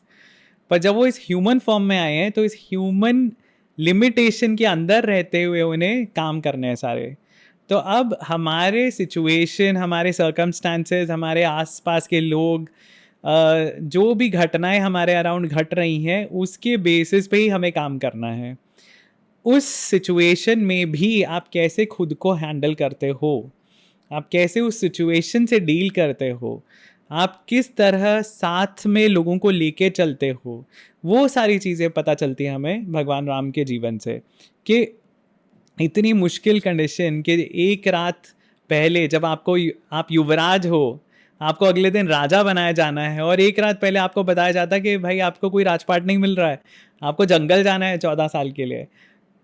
What could be more shocking आज की डेट में? अगर आप इमेजिन कीजिए कि कोई बिजनेस टाइकून है, वो अपने बेटे को रातों रात, वो उसने आज डिक्लेयर किया है कि कल ये बागडोर संभालेगा, हमारे ये सीईओ बनेगा अगला, और एक रात पहले उसको बोल दिया जाता है कि भाई तुम्हें तो तुम्हारी पोस्टिंग हो गई है अंडमान में। हाँ, और तुम्हें कुछ नहीं मिलने वाला है, तुम्हें अपने मीन्स पे जीना है। So it is a very shocking thing to happen, जो हम रियलाइज नहीं करते हैं। और अयोध्या उस टाइम का सबसे बड़ा, सबसे प्रॉस्परस किंगडम था। तो सबसे प्रॉस्परस किंगडम के सबसे बड़े युवराज राजकुमार को एक रात पहले इतना बड़ा झटका मिला, पर उन्होंने कितने शालीनता से उसको एक्सेप्ट किया, धैर्य से, कितने धैर्य से उसको एक्सेप्ट किया। और उसके बाद भी पूरे वनवास में वो गेन करते रहे नॉलेज, वो खुद को ग्रो करते रहे। उन्होंने पर्सनल ग्रोथ पे ध्यान दिया, उन्होंने रिवेंज पे ध्यान नहीं दिया। जब भरत वापस आए, उनको चित्रकूट आए उनको लेके जाने के लिए, वो जा सकते थे, पर उन्होंने कहा नहीं, मेरे पिता रहें या नहीं रहें, मैंने पिता को वचन दिया है तो वो ज़रूर रहेगा, मुझे वो फॉलो करना ही है। 14 साल तक अब मैं वनवास में ही रहूँगा, मैं किसी भी शहर में प्रवेश नहीं करूँगा। और उस पूरे ड्यूरेशन में वो ऋषियों को विजिट करते रहे, अलग अलग ऋषियों के आश्रम में रहे, उनसे सीखा और खुद ग्रो किए वो। और उसके अलावा उन्होंने उन ऋषियों का ध्यान रखा, जो राक्षस उन्हें परेशान करते थे उनको मारा, दंडकारण्य में जाके खर और दूषण के 14,000 राक्षसों को उन्होंने मारा। उसके बाद जो मेन पर्पस था, ऑफ कोर्स रावण को मारने तक की जो जर्नी थी वो वहीं से शुरू हुई, पंचवटी से। पर उसके बाद भी जो उनका कैरेक्टर हमें पता चलता है, किस तरह उन्होंने अलायंस बनाए स्ट्रेंजर्स के साथ। वो वानरों को कभी नहीं मिले थे। वानर किष्किंधा में जो रहते थे उनका कोई कांटेक्ट नहीं था अयोध्या से। सो नॉमिनली वो ज़रूर वो बोलते हैं कि ये सारा जो रीजन है ये अयोध्या के अंडर ही आता है, पर वो कभी मिले नहीं थे वानरों से। पर वो अनलाइकली एलाइज बनाए उन्होंने। और किस तरह दुश्मन क्या, जो स्ट्रेंजर्स थे, जो दुश्मन हो सकते थे, क्योंकि सुग्रीव को पहले शक था, उन्होंने हनुमान जी को यही पता करने के लिए भेजा था कि ये कौन है।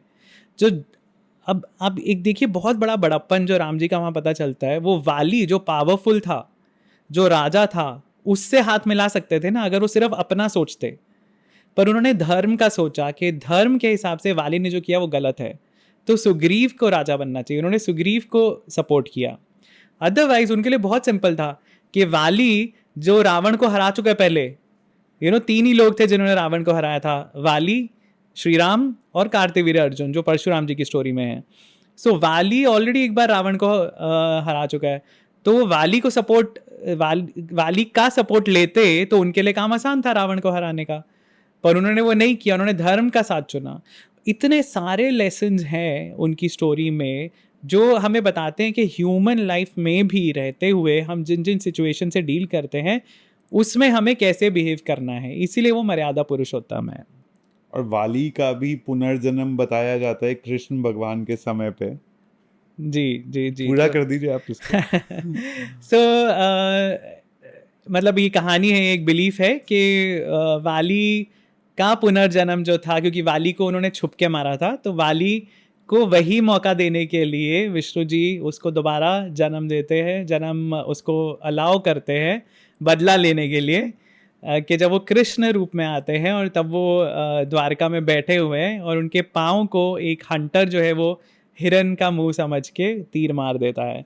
सो वो जो जरा, आई थिंक उसका नाम है उस हंटर का, सो वो जो है वो एक कहानी आती है ज़रूर, पर हर चीज़ टाइड अप है। उसके बाद कृष्ण भगवान शरीर छोड़ते हैं, उसके बाद कृष्ण जी वापस वैकुंठ जाते हैं। पर यही जो स्टोरीज़ हैं ये हमें बताती हैं, हर चीज़ में उनका कैरेक्टर नज़र आता है। जब लड़ाई चल रही है, राक्षस भी मर रहे हैं, वानर भी मर रहे हैं, तो हर साइड अपने अपने डेड को क्रिमेट करती है, राइट। तो राक्षस जो हैं वो क्रिमेट नहीं कर रहे हैं, उन्होंने वहीं छोड़ दी हैं डेड बॉडीज़। राम जी वानरों को बोलते हैं कि इनको भी इकट्ठा करो, इनका भी हम क्रिमेशन करेंगे। उनको कोई ज़रूरत नहीं है वो करने की, पर वो एक प्रिंसिपल सेट कर रहे हैं कि जीते जी ये हमारे दुश्मन थे, मरने के बाद हमारी इनसे कोई दुश्मनी नहीं है। सो हर एक को वो डिग्निटी मिलनी चाहिए, और वही प्रिंसिपल्स है जो इंडियन आर्मी फॉलो करती है। आप देखिए कि मतलब ऐसे कितनी सिचुएशंस हुई हैं जब क्रॉस बॉर्डर अटैक्स में अगर कोई पाकिस्तानी सोल्जर्स यहाँ उनकी बॉडीज़ होती हैं, उनको प्रॉपरली बेरी किया जाता है उनके कस्टम्स के हिसाब से इंडियन आर्मी के द्वारा, बट सेम वहाँ पे नहीं होता है। हमारे सोल्जर्स के साथ कैसे टॉर्चर किया जाता है वो पता ही है। सो वो वही कॉन्सेप्ट है जो हमारे अभी भी गाइडिंग प्रिंसिपल्स हैं जो हम फॉलो कर रहे हैं। तो सर ये उनकी जर्नी से लर्निंग और ग्रोथ की तो मिलती है, लेसन मिलता है, लेकिन उनको इतना सारा सफरिंग क्यों करना पड़ा भगवान श्री राम को? तो तरुण, उसके पीछे भी एक बैक स्टोरी है। जैसा हमने कहा बैक स्टोरी से हम जाते रहे तो बहुत कुछ निकलता है। तो भृगु ऋषि एक है, बहुत पहुँचे हुए ऋषि हैं, ब्रह्मा के पुत्र हैं, और भृगु की जो पत्नी है ख्याति, वो दोनों एक आश्रम में रहते थे ऑब्वियसली जैसे ऋषि रहते हैं, और उनके बेटे हैं शुक्राचार्य जो राक्षसों के, असुरों के गुरु हैं, जो जिंदा कर देते थे जो जिंदा कर देते थे राक्षसों को। सो असुरों के जो गुरु हैं शुक्राचार्य, उनके शुक्राचार्य एक स्पेसिफिक टाइम पे तपस्या करने जाते हैं। एक्चुअली आई थिंक वो वही टाइम है जब वो अमृत संजीवनी विद्या लेने के लिए जाते हैं, तो वो शिव जी को प्रे कर रहे हैं, शिव जी के लिए तपस्या कर रहे हैं। उस बीच में जब असुरों और देवों के बीच में लड़ाई होती है, उसमें देवता जीत रहे हैं और असुर बचने के लिए जाके शुक्राचार्य के आश्रम में ही छुप जाते हैं, और उसी आश्रम में भृगु और उनकी पत्नी भी रहती हैं। अब वहाँ पे जब उनकी पत्नी देखती हैं कि उनके बेटे के फॉलोअर्स को मारा जा रहा है, वो वहाँ आके फ्रीज कर देती हैं उनको। उनमें भी इतनी योगिक पावर्स हैं, वो वहाँ आके देवताओं को फ्रीज कर देती हैं। देवता हिल ही नहीं पा रहे हैं, सो एकदम पैरालाइज हो गए हैं। तो तब वहाँ और वो उनको भस्म करने की तैयारी कर रही हैं। तो देवता मन ही मन में विष्णु जी को का आवाहन करते हैं, और विष्णु जी वहाँ इमीडिएटली प्रकट होके वो जो लेडी है उनका सर काट देते हैं चक्र से। सुदर्शन चक्र से। अब ये क्वेश्चन उठता है कि was he justified in doing it? But yes, देवता जो है उनके ऊपर पूरे यूनिवर्स का भार है। वो एक स्त्री जो पुत्र मोह के कारण वो देवताओं को भस्म करने लगी थी, उनका मरना उस टाइम जरूरी था। और यही एक एग्जाम्पल विश्वामित्र भी देते हैं राम जी को, जब वो ताड़का को मारने में हेजिटेट करते हैं कि ताड़का एक स्त्री है तो मैं उस पर नहीं वार करूंगा। पर विश्वामित्र जी यही बोलते हैं कि भाई बुराई का कोई जेंडर नहीं होता है, बुराई जरूरी नहीं कि सारे मेल्स ही होंगे, females can also be bad, right. So gender specific नहीं है नेगेटिविटी। सो ये ताड़का जो है आपको इसको उसी तरह मारना चाहिए जिस तरह विष्णु जी ने काव्य माता को मारा था, क्योंकि उस टाइम वो गलत कर रही थी। पर भृगु ऋषि जो है वो वहां पे देखते हैं जबकि उनकी पत्नी का सर काट दिया, तो वो इमीडिएटली गुस्से में आग बबूले हो जाते हैं और वो विष्णु जी को श्राप दे देते हैं कि जिस तरह मेरा आपने पत्नी से मुझे दूर किया, उसी तरह आपका भी अपनी पत्नी से वियोग होगा। और इस कारण विष्णु जी को फिर लक्ष्मी जो सीता थी उनसे अलग रहना पड़ा, वो यूटिलाइज करते हैं। तो ये सारे जो श्राप है ना, ये बहुत ही क्लेवरली भगवान यूज करते हैं।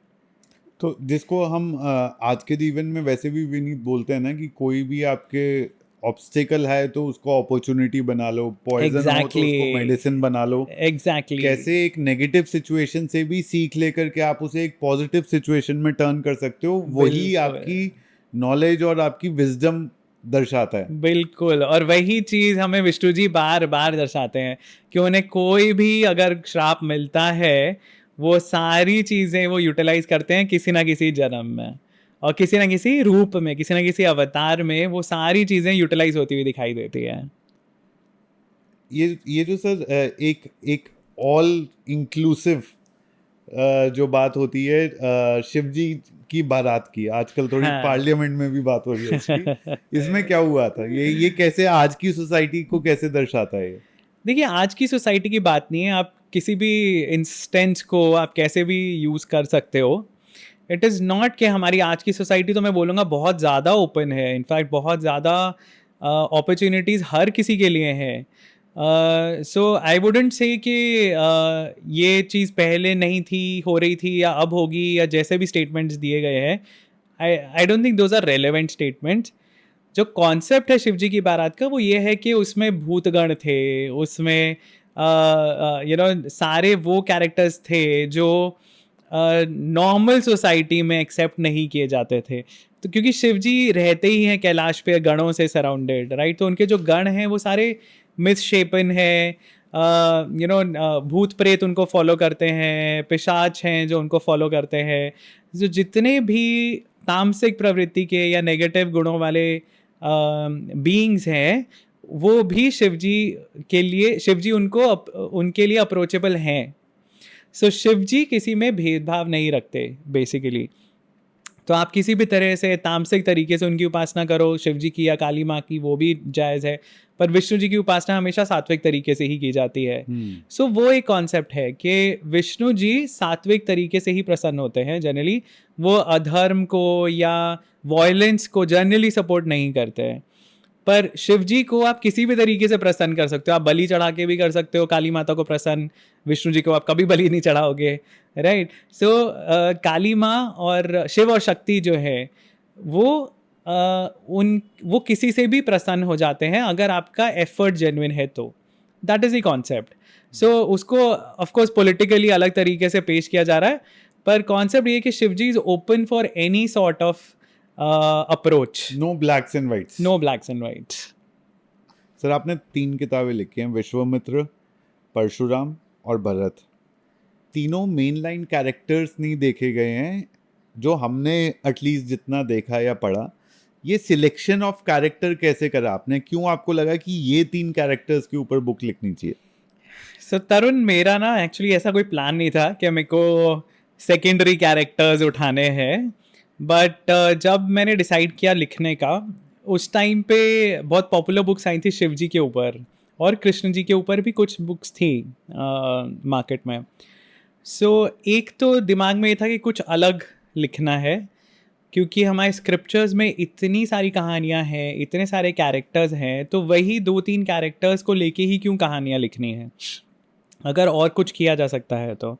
और जब मैंने थोड़ा रिसर्च करना शुरू किया तो मुझे विश्वामित्र जी का कैरेक्टर बहुत ही ज़्यादा इंस्पायरिंग लगा, क्योंकि उनकी जो जर्नी है लाइफ की, एक क्षत्रिय राजा से ब्रह्म ऋषि तक की, वो एक हर एक इंसान को, हर एक ह्यूमन के लिए एक इंस्पायरिंग जर्नी है। और मुझे ये रियलाइजेशन हुई कि अगर विश्वामित्र जी नहीं होते तो रामायण ही नहीं हो पाती। उनका बहुत छोटा रोल है, पर विश्वामित्र जी ही थे जो राम और लक्ष्मण को जंगल में लेके गए। वो ही थे जिन्होंने राम और लक्ष्मण को दिव्य अस्त्रों की नॉलेज दी। वही थे जो श्री राम को मिथिला तक लेके गए, जहाँ पे उनकी सीता जी से शादी हुई। अगर विश्वामित्र जी अयोध्या आते ही नहीं, कोई चांस ही नहीं था कि राम और लक्ष्मण मिथिला तक पहुँचते। एक बहुत ही इम्पोर्टेंट उनका योगदान था रामायण की कहानी में, पर उनकी खुद की कहानी हमेशा एज अ फुट नोट बताई जाती है। वो एक बहुत बड़ा रीज़न था कि ऐसे कैरेक्टर्स जो बहुत एक इम्पॉर्टेंट रोल प्ले करते हैं हमारी हिस्ट्री में, उनकी कहानियों को उजागर करना है। तो उनका एक वो भी कहानी थी ना जो गुस्सा हो गए थे एक बार, और अपना वो बताएंगे थोड़ी सी?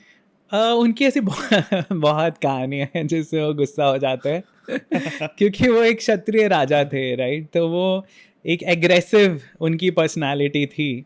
तो उनकी पूरी जर्नी ही उनके गुस्से से शुरू हुई है एक्चुअली, क्योंकि उनका वशिष्ठ जो एक ऑलरेडी एस्टैब्लिश्ड ब्रह्म ऋषि थे, सूर्यवंशी कुलगुरु थे, उनके साथ उनकी एक मुठभेड़ होती है जिसमें वो परास्त हो जाते हैं, हार जाते हैं। उस एंगर से उनकी जर्नी फ्यूल हुई है, शुरू ही वहाँ से हुई है उनकी जर्नी। नहीं, बट एक बार वो गुस्सा होकर कहते हैं ना, मैं अपना ही यूनिवर्स बना लूंगा। तो ये उसी का कंटिन्यूएशन है।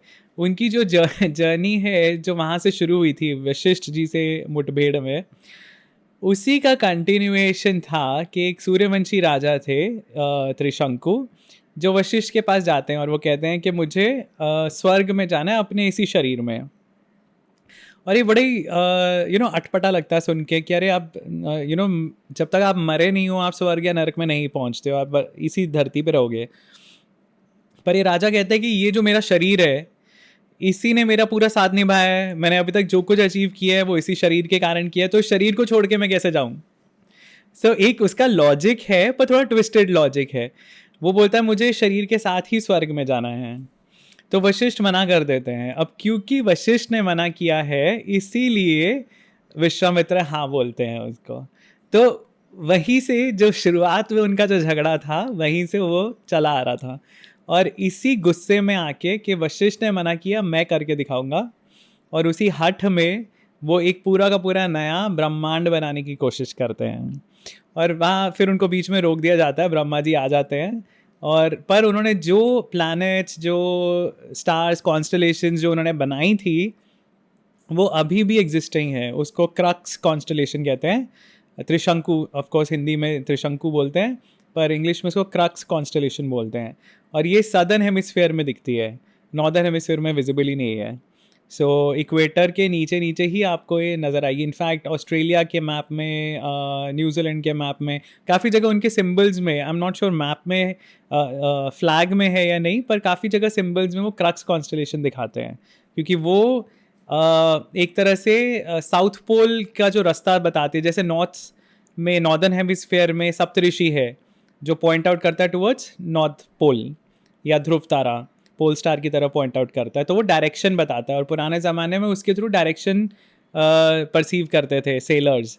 तो सदर्न हेमिस्फीयर में जो क्रक्स कॉन्स्टलेशन है उसके थ्रू डायरेक्शन पता चलती है, और साउथ पोल का पता चलता है। वो उनकी क्रिएशन मानी जाती है विश्वामित्र की, और वो उनकी योग्यता दिखाती है कि वो कितने पहुँचे हुए थे और उनके अंदर कितनी क्षमता थी ऐसे फीट्स करने की, परफॉर्म करने की। मेरे को याद आया कि वहाँ तो कैमरा लगाया ही नहीं, वहाँ चाहिए तो नहीं था। हाँ, ठीक है ना? हाँ, ये कहीं ना कहीं सिमुलेशन थ्योरी जैसा इससे जुड़ता हुआ नहीं दिखता? जैसे कोई कोडर जो है गुस्सा हो गया गेम खेलते हुए, उसने कहा मैं अपनी सिम थ्योरी बनाऊंगा, अपनी खुद की सिमुलेशन गेम बना लूंगा, और वो कोड करने बैठ गया कि अच्छा ये बना दे। रुके क्यों? वो बीच में रुक गए थे ना बनाते। वो रुके नहीं थे, उन्होंने तो पूरी कोशिश की थी आगे बढ़ते रहने की। फिर ब्रह्मा जी बीच में इंटरवीन करके उनको शांत करते हैं, और वो बोलते हैं कि पहले तो वो एक्चुअली स्वर्ग भेजने की शर्त थी त्रिशंकु को, तो वो स्वर्ग पहुंचा देते हैं उनको, पर इंद्र त्रिशंकु को वहां से निकाल देते हैं कि तुम्हारी एंट्री यहाँ पे अलाउड नहीं है, you don't deserve to be here. So उस चक्कर में त्रिशंकु जो है वो बीच में लटक जाते हैं, बीच में फंस जाते हैं। सो उन जहाँ पे त्रिशंकु हैं वहाँ पे उनके अराउंड विश्वामित्र फिर पूरा एक वर्ल्ड बनाना शुरू करते हैं, इंद्र को सबक सिखाने के लिए कि अगर तुम्हें लगता है ये स्वर्ग में रहने के लायक नहीं है, मैं इसके लिए पूरा एक नया स्वर्ग ही बनाऊंगा। स्वर्ग ही यहाँ पर बना, बिल्कुल। तो वो हर चीज को रेप्लिकेट करना शुरू कर देते हैं जो स्वर्ग में है, और उस स्वर्ग का इंद्र होगा त्रिशंकु। कितने लोगों की बात होती है हमारे स्क्रिप्चर्स के हिसाब से? हमारे पुराणों में 14 लोक मेन बताए जाते हैं, और ये जो लोक है ये काफ़ी लोग मिसअंडरस्टैंड करते हैं कि एक प्लैनेट है या एक कोई जगह है, पर लोक जो है वो पूरे जोन्स हैं। सो जैसे धरती से लेके हम बात करते हैं भू भुव स्वः की बात करते हैं हम जब गायत्री मंत्र भी बोलते हैं, तो भूलोक इज मिडिल लोक, जो मध्य लोक है, मिडिल प्लैनेट है जिसमें धरती है और ऐसे और द्वीप आएंगे। धरती से लेके सूर्य तक का जो जोन है दैट इज भूवर लोक। सो अर्थ टू सन जितनी भी चीजें हैं वो सारी भूवर लोक में आती हैं। मर्क्यूरी, वीनस और सेलेस्टियल बॉडीज हो सकती हैं, एस्टेरॉइड्स हो सकते हैं, जो भी है वो भूवर लोक में आता है। और सन से लेके सूर्य से लेके पोल स्टार तक, ध्रुव तारे तक का जो जोन है वो स्वर्ग लोक है। सो उसके बीच में जितने भी प्लैनेट्स, स्टार्स, जो कुछ भी आ रहा है, कॉन्स्टलेशन आ रही हैं, जो कुछ भी है उसमें सेलेस्टियल बॉडीज, वो सब स्वर्ग का हिस्सा हैं। ऐसा भी हो सकता है कि सिटी का नाम बता दिया पर उसमें एग्जैक्ट पिन कोड नहीं बताया। हाँ, सो एक्चुअली उन्होंने, हाँ, सिटी का नाम, सिटी से भी ज्यादा आई वुड से ये तो पूरा जोन बताया उन्होंने, तो देश बता दिया, उसमें पिन कोड नहीं बताया। उसमें पिन कोड नहीं बताया। सो अब उसके अंदर एक सिटी है जिसका नाम अमरावती है, जो स्वर्ग की कैपिटल है, पर वो पूरा जोन है जिसमें स्वर्ग आता है। तो इस तरह जो लोक हैं वो एक एक प्लैनेट नहीं है, वो पूरे पूरे जोन्स हैं हमारे यूनिवर्स के, और उस तरह 14 बताए जाते हैं लोक जो मेन बताए जाते हैं। और उनके नीचे नरक जो है, हेल प्लैनेट्स हैं, वो वाले हैं, वो 24, 26, 28 अलग अलग उनकी गिनती बताई जाती है अलग अलग पुराणों में। भरत की क्या स्टोरी है, जो आपने थर्ड अपनी बुक जो लिखी है भरत? जी, सो मेरी कोशिश यही थी जब मैंने विश्वामित्र लिखनी शुरू की कि उनकी स्टोरी को आगे तक ले जाऊं, और विश्वामित्र की स्टोरी से ही लिंक्ड है परशुराम जी की स्टोरी, क्योंकि वो दोनों एक ही वरदान से पैदा हुए थे। और विश्वामित्र की बेटी थी शकुंतला, जिनके बेटे हैं भरत। तो ये 3 जनरेशन्स हैं जिनकी कहानियां हैं। ये एक्चुअली एक ही स्टोरी चल रही है, एक ही स्टोरी कंटिन्यूड है भरत की भी। और भरत वो राजा हैं जिनके नाम पे हमारी कंट्री का नाम भारत रखा गया है, जिनकी कहानी अनफॉर्चुनेटली हमें बताई ही नहीं जाती, कहीं पे भी हमें पता ही नहीं है, वो कहीं भी डिटेल्स में दी भी नहीं गई है पुराणों में भी।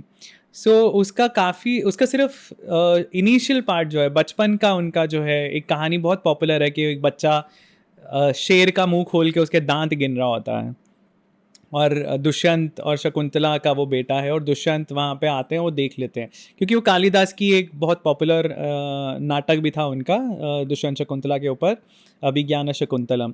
सो वो बहुत पॉपुलर था, और उसके कारण वो स्टोरी पॉपुलर हुई उस बच्चे की, पर उस स्टोरी के अलावा उनके बारे में किसी को कुछ पता नहीं है।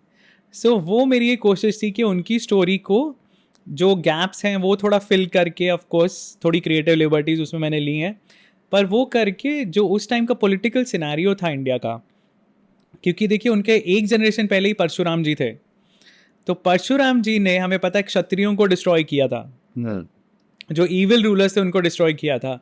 तो उस टाइम इंडिया की और दुनिया की हालत क्या होगी? केओस होगा एक, जब सारे रूलर्स डिस्ट्रॉय हो रहे हैं, स्टेटलेस, तो it's like a headless chicken, कि किसी को पता नहीं क्या हो रहा है। तो ऐसे सिनेरियो में आके भरत ने जब सारी कंट्री को यूनिफाई किया और एक बैनर के अंडर लेके आए, तो वो उस सिचुएशन की कहानियां हैं। सो कहीं ना कहीं ये कहना सही होगा कि भारत की जो नींव है वो कहीं ना कहीं परशुराम ने सारे, 2 रोल होते हैं ना, एक सारे लोगों को मारना हाँ और फिर उसके बाद न्यू गवर्नेंस सिस्टम लाना। बिल्कुल सो जो पहली वाली लेयर थी वो परशुराम जी ने जी पूरी करी, जी जी और जी फिर दूसरी लेयर जो है वो भरत ने पूरी करी। बिल्कुल सही कहा आपने तरुण। जो पहली रिक्वायरमेंट थी, देखिए destruction is not always bad. जब चीज़ें सही नहीं चल रही हैं आपको डिस्ट्रॉय करनी ही पड़ेंगी ताकि उसमें से कुछ नया और कुछ बेहतर बन सके। सो वो जो डिस्ट्रक्शन का काम था वो परशुराम जी का, और उसके बाद रीबिल्डिंग का काम, नेशन बिल्डिंग का काम वो भरत का था। इसीलिए उनको उनके नाम पे पूरे कंट्री का नाम दिया गया। और ऋग्वेद में भी भरतवंशी जो हैं वो बताए जाते हैं। बहुत ही फेमस वॉर है ऋग्वेद की, हिस्टोरिकल वॉर है, जिसमें 10 ट्राइब्स के बीच में एक युद्ध है। और ये अलग अलग जो ट्राइब्स हैं उसमें से एक है भरत ट्राइब, जो भरतवंशी हैं, और उनके अगेंस्ट 9 ट्राइब्स इकट्ठी हो जाती हैं लड़ने के लिए। फिर भी जो भरतवंशी हैं वो जीतते हैं उस लड़ाई में। सो उस किस वजह से? सो वजह इतनी डिटेल में नहीं बताई हुई उसमें, क्योंकि वैदिक जो सूक्त है ना वो बेसिकली प्रेयर्स हैं, वो इलैबोरेटेड स्टोरीज नहीं है जैसे पुराणों में है। तो उसमें सिर्फ मेंशन है कि ऐसी लड़ाई हुई, और काफ़ी उसके इंसिडेंट्स मेंशन है कि जब वो नदी क्रॉस कर रही थी वो सेनाएं, तब इंद्र ने सडनली बाढ़ क्रिएट कर दी तो वो सेनाएं बह गई पानी में। उस तरह की डिस्क्रिप्शंस दी गई है। सो उससे हमें पता चलता है कि एक ऐसी वॉर हुई थी जिसको दशराज्ञ वॉर कहते हैं, दशराजन वॉर, जो 10 किंग्स, बैटल ऑफ 10 किंग्स, और उसमें भरतवंशी विजयी हुए थे। तो उसके बाद भी उनका साम्राज्य धरती, मतलब एटलीस्ट इंडिया के ऊपर उन्होंने अपना एक्सपैंड किया। सो वैदिक टाइम से ही भरतवंशी जो है वो बहुत सुप्रीम माने जाते हैं। सर 2 कैरेक्टर हैं महाभारत के, अश्वत्थामा और कर्ण, जिनके बारे में ये माना जाता है कि, माना नहीं जाता, मतलब बहुत लोगों के मन में ये बात आती है that may be history was too harsh on them, क्योंकि एक वॉर सिनेरियो में जी कुछ ऐसी चीजें जो शायद दोनों तरफ से हो रही थी, उसमें अश्वत्थामा की अगर बात करें जी, तो क्या वो इतनी बड़ी गलती या इतना बड़ा रॉन्ग था कि उसके लिए इतनी बड़ी सजा दे दी? बिल्कुल, इट्स अ वैलिड क्वेश्चन।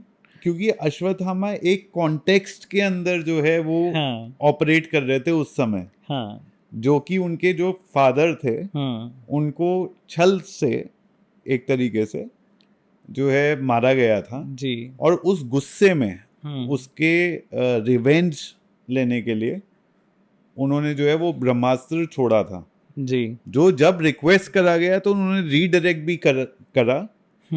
अगर इसको इस तरीके से देखा जाए कि इम्पर्सनल होकर के देखा जाए तो जो चीज इतना बड़ा विनाश कर सकती थी वो सिमट करके जो है एक जीवन पे आ गई, जो उन्होंने एक चयन कर लिया कि ये जीवन इसका होगा, जो कि उनका जो उत्तराधिकारी था पांडवों का, जो कि एक क्लैन वॉर जब हो रही है जी, तो टारगेट तो स्ट्रेटेजिक टारगेट तो वही है। बिल्कुल, मैं उनको सही नहीं ठहरा रहा, बट ये समझते हुए कि वो एक दूसरी तरफ से लड़ रहे थे, क्या वो सजा बहुत ज्यादा क्रूर नहीं हो गई किसी तरीके से? आपका देखिए लॉजिक सही है कि वो दुश्मन को मार रहा है ना, तो दुश्मन के खेमे में किसी को वो छोड़ेगा नहीं। पर लेकिन आप सज़ा को अगर आप सिर्फ इस हिसाब से देखेंगे कि जो लास्ट उन्होंने एक्ट किया, ये सज़ा सिर्फ उसके लिए नहीं थी, सज़ा उन सब चीज़ों के लिए थी जो उन्होंने की है। क्योंकि उसके पहले Ashwatthama was involve in everything.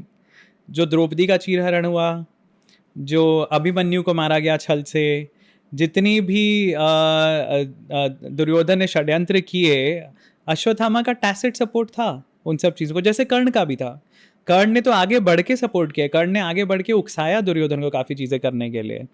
सो अश्वत्थामा का भी सपोर्ट था उन सब चीज़ों में। और अश्वत्थामा ने जो आखिरी में जो काम किया, देखिए युद्ध में, लड़ाई में आपकी कैपेबिलिटी पे डिपेंड करता है, आप किसको हरा सकते हो, कौन विजयी होगा। छल दोनों ने किया, पांडवों ने भी किया बीच बीच में, कौरवों ने ज़्यादा हद तक छल किया, पर दोनों ने किया, लेकिन जीत उसी की होगी जो ज़्यादा पावरफुल या ज़्यादा इफेक्टिव तरीके से लड़ाई कर पाएगा। तो फेयर एंड स्क्वायर उस हिसाब से पांडव विजयी हुए। अश्वत्थामा ने जो काम किया वो लड़ाई खत्म होने के बाद किया। आप युद्ध के बीच में, आप युद्ध के दौरान आप कुछ भी करते, वो everything is fair in love and war, right, जो बोलते हैं। पर युद्ध खत्म हो चुका था, पांडव जीत चुके थे। उसके बाद उन्होंने सोते हुए पांडवों के खेमे में जाके डिस्ट्रक्शन की। जो पांडवों के 5 बच्चे थे जो सो रहे थे उनको मारा, उन पांडव समझ के उनको मारा। तो जो उसका वो जो काम था ना, वो प्रतिशोध का काम था, वो रैशनल काम नहीं था, वो रिवेंज की आग में जलते हुए इंसान का काम था। It was not act of war, it was act of revenge post the war. Yes, post the war. That is a big difference. तो of course अर्जुन ने कितने लोगों को मारा, सब पांडवों ने कितने लोगों को मारा लड़ाई में, लेकिन लड़ाई के बाहर उन्होंने किसी को नहीं हर्ट किया। जब लड़ाई खत्म हो गई उसके बाद भी आपने जाके इस क्रूरता से आपने हर सोते हुए इंसान को डिस्ट्रॉय कर दिया, मार दिया, खेमे में आग लगा दी। उसके बाद जो इकलौता बच्चा बचा उसको भी नहीं छोड़ा। ये सारे पोस्ट वॉर एक्ट्स हैं उसके, इसके लिए उसको सज़ा दी गई जो बिल्कुल भी नाजायज़ नहीं थी, वेरी वैलिड। और वो सज़ा भी उसको एक लिमिटेड टाइम के लिए दी गई थी कि 3000 साल तक तुम भटकते रहोगे। सो कृष्ण जी ने जो उसको बहुत सोच समझ के उन्होंने उसको सज़ा दी। अब कर्ण की अगर हम बात करें तो ऐसा क्यों बोला आपने, सोच समझ के सजा दी? क्योंकि देखिए अश्वत्थामा को अगर हम मार देते, या मतलब उस टाइम कृष्ण जी मार देते, तो उसकी सज़ा नहीं होती, उसको सज़ा नहीं मिलती, उसकी सज़ा खत्म हो जाती, छूट जाता, वो मुक्त हो जाता। और एक ऐसे पॉइंट पे जहाँ पे उसे लगता कि हाँ मैंने वो कर लिया जो मुझे करना था। अब उसको 3000 साल तक पश्चाताप में जीना था, उसको प्रायश्चित करना था अपने एक्ट का। इसीलिए वो सफ़र कर रहा था कि उसको सारी उसकी बॉडी जो थी that was expose to the elements, कि उसको अलग अलग तरह के सोर्स हो गए बॉडी पे, उसको पस निकल रही है बॉडी में से, पेन हो रहा है, तो वो सफ़र कर रहा है। 3000 साल तक वो भुगतेगा अपने काम का, अपने कार्य का फल। तो अगर महाभारत 3112 BC में हुई, 3102 BC में हुई थी और 3000 साल की उनकी जो है सजा जी। थी, तो वो सजा अब खत्म हो गई होगी। बिल्कुल। तो अब वो क्या कर रहे होंगे? सो ये क्योंकि जो आपने दूसरी बात बताई कि जब काल्की अवतार होंगे तब भी अश्वत्थामा का रोल दोबारा आएगा। हाँ, तो यानी ये जो बीच का पीरियड है यहाँ पर भी वो है। हाँ, और इसमें एक और जुड़ा हुआ सवाल मेरा ये है कि हाँ। कृष्ण भगवान ने, जो कि खुद ही विष्णु का अवतार हैं और काल्की भी विष्णु का अवतार है, तो क्यों अश्वत्थामा को चुना गया जिनको इतनी बड़ी सजा कृष्ण भगवान ने दी है हाँ। काल्की भगवान की हेल्प करने के लिए? सो उनकी हेल्प वो करेंगे या नहीं ऐसा किसी पुराण में नहीं लिखा गया है। सिर्फ ये बताया गया है कि वो उनके बर्थ के टाइम वहाँ होंगे, वहाँ आएंगे कल्कि के दर्शन करने। सो अश्वत्थामा का कोई बहुत बड़ा रोल नहीं बताया गया पुराणों में, वो मूवी में है पर पुराणों में नहीं ऐसे कोई बताया गया। बट एक कॉन्सेप्ट जो है ना वो हमारे पुराणों में, हमारे सारे स्क्रिप्चर्स में हमें क्लियरली समझ में आता है, वो है पश्चाताप का। अगर आपने प्रायश्चित कर लिया है, you are accepted back into the society.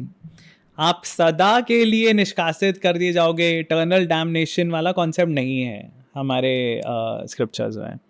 आपने गलती की है, आप उसके लिए माफ़ी मांगोगे, आप पश्चाताप करोगे, आपको दोबारा सोसाइटी में इंक्लूड कर लिया जाएगा, ये एक कॉन्सेप्ट है। तो क्लियरली उससे भी यही समझ में आता है। और इनफैक्ट अश्वत्थामा अगले मनवंतर के जो सप्तऋषिज होंगे उसमें से एक है, तो वो ओहदा उन्हें दिया गया वो है। ओहदा उन्हें मिलेगा आगे जाके। तो ये जो अभी उनकी जर्नी है वो रिडेम्पशन की जर्नी है, कि वो 3000 साल तक वो पश्चाताप में थे और उसके बाद से जब तक कल्कि आएंगे वो तब तक होपफुली, क्योंकि उनको अगले मनवंतर में सप्तऋषि बनना है, तो वो अब गेन कर रहे होंगे नॉलेज, या उस लेवल तक पहुंच रहे होंगे, या वो योग कर रहे होंगे, साधना कर रहे होंगे कि वो उस एलिजिबिलिटी क्राइटेरिया तक पहुंच जाएं कि उनको सप्तऋषि बनाया जाएगा, जैसा कि विश्वामित्र बने थे। सो विश्वामित्र भी सप्तऋषि में से एक हैं अभी प्रेजेंट मनवंतर के, और अश्वत्थामा अगले मनवंतर के सप्तऋषि में से होंगे। तो विश्वामित्र की एक पूरी जर्नी थी जिसके थ्रू वो ब्रह्म ऋषि पद तक पहुंचे। अश्वत्थामा की वो जर्नी अब चल रही है वहां पहुंचने की। कितना इंटरेस्टिंग है ना यार ये। कैसे एक के बाद एक चैप्टर्स खुलते हैं बिल्कुल। और वो कैरेक्टर्स जो चिरंजीवी कैरेक्टर्स हैं वो कंटिन्यूइंग रहते हैं। बिल्कुल। हनुमान जी की जर्नी कैसी है? हनुमान जी तो राम जी ने उन्हें वरदान दिया था जब तक राम जी का नाम रहेगा धरती पे वो रहेंगे। सो वो यही हैं और वो राम नाम जपते रहते हैं। अब उनके आगे कुछ अगर एक्ट्स हैं जिसमें वो कंट्रीब्यूट करें, जैसे कल्कि के स्टोरी में कर सकते हैं, ये कहीं डिटेल्स दी नहीं है। सो पता नहीं वो करेंगे कंट्रीब्यूट या नहीं, पर वो धरती पर हैं और इसी धरती पर हैं। पर वो 7 चिरंजीवी में से एक हैं। बिल्कुल, वो सब चिरंजीवीज में से एक और ऐसा बोला नहीं जाता कि काल की अवतार जब होंगे तो 7 चिरंजीवी उनकी मदद करने आएंगे? ये एक बिलीफ है, पर ये स्क्रिप्चर्स में कहीं दिया नहीं गया। अच्छा। हाँ, स्क्रिप्चर्स में जो कहानियां हैं कल्कि की वो बहुत शॉर्ट में हैं। मतलब मोस्टली जो पुराण है उन सब में बहुत शॉर्ट में दी गई है। सिर्फ कल्कि पुराण है जो एक माइनर पुराण है जिसमें ये डिटेल्स दी गई है उनकी कहानी की, पर उसमें कहीं मेंशन नहीं है दूसरे चिरंजीवियों का बीच में आके इंटरफेयर करने का या कोई कंट्रीब्यूशन देने का। सिर्फ उनके बर्थ के टाइम व्यास, वेदव्यास, कृपाचार्य और अश्वत्थामा आते हैं कल्कि को मिलने। उसके बाद उनकी सारी ट्रेनिंग जो है वो परशुराम जी करते हैं, और उसके बाद उन्हें शिव जी से वो वरदान लेके जो भी आगे उन्होंने करने हैं एक्ट्स वो खुद करते हैं। और उनके कुछ एसोसिएट्स बनते हैं जो धर्मात्मा राजा हैं उस टाइम के। और दो बहुत इंटरेस्टिंग कैरेक्टर्स और आते हैं जो हिस्ट्री में से हैं। एक सूर्यवंशी राजा है जो बहुत पुराने हैं, एक चंद्रवंशी राजा है, और वो दोनों के दोनों मेडिटेशन में हैं बद्रिक आश्रम में, और वो हजारों सालों से तपस्या कर रहे हैं। उनको दोबारा कल्कि से जब वो मिलेंगे तब वो दोबारा से सूर्यवंश और चंद्रवंश शुरू करेंगे। तो ये बताया जाता है अगले सतयुग के लिए, अगले साइकिल के लिए। तो वो दोबारा सूर्यवंश और चंद्रवंश शुरू करेंगे, ये बताया जाता है। बाकी चिरंजीवियों का क्या रोल है वो उसमें कहीं मेंशन नहीं है। सो हो सकता है हनुमान जी का कोई ऐसा रोल हो जो अभी हमें बताना नहीं चाहते। So we'll have to wait and watch. Kali के बारे में अगर हम बात करें, और क्योंकि आपने कहा कि ये एक माइनर पुराण है जी, और पुराण जैसे आपने बताया कि वो सिंबॉलिक होते हैं, कली का जो एस्पेक्ट जिस तरीके से समझाया गया है, कोई ऐसी प्रेजेंट टेक्नोलॉजी है जो आपको लगता है कि वो शायद कली की तरह समझाई गई हो? क्योंकि कली के जो एस्पेक्ट्स बताए गए हैं, क्या आर्टिफिशियल इंटेलिजेंस उसमें फिट होगा? मैं सीधे सीधे पूछ लेता। सो ये एक बहुत ही ओपन टू डिबेट टॉपिक है। कली के बारे में जो हमें समझ में आता है, जो सिंबॉलिज्म है पुराणों में, उसमें हमें समझ में आता है कि सारी नेगेटिव क्वालिटीज़ जो हैं उनकी उत्पत्ति है कली। सो अधर्म से शुरू होता है ये। अधर्म, हिंसा, मिथ्या, लालच, ग्रीड, लस्ट, जो भी नेगेटिव प्रॉपर्टीज़ हैं, एंगर, सो उन सब से मिलके कली की उत्पत्ति हुई है। जो basically what it says is, जो हम देख रहे हैं हमारे आसपास, लड़ाइयाँ किस चीज़ के लिए होती हैं? ग्रीड से लड़ाई हो रही है, एंगर से लड़ाई हो रही है, लस्ट के कारण हो रही है, जर जोरू ज़मीन बोलते हैं कि इन्हीं तीनों के झगड़े होते हैं। सो वो कॉन्सेप्ट जो है कि इस सब से नेगेटिविटी जो आ रही है, जो आसुरिक शक्ति है, दैट इज कली।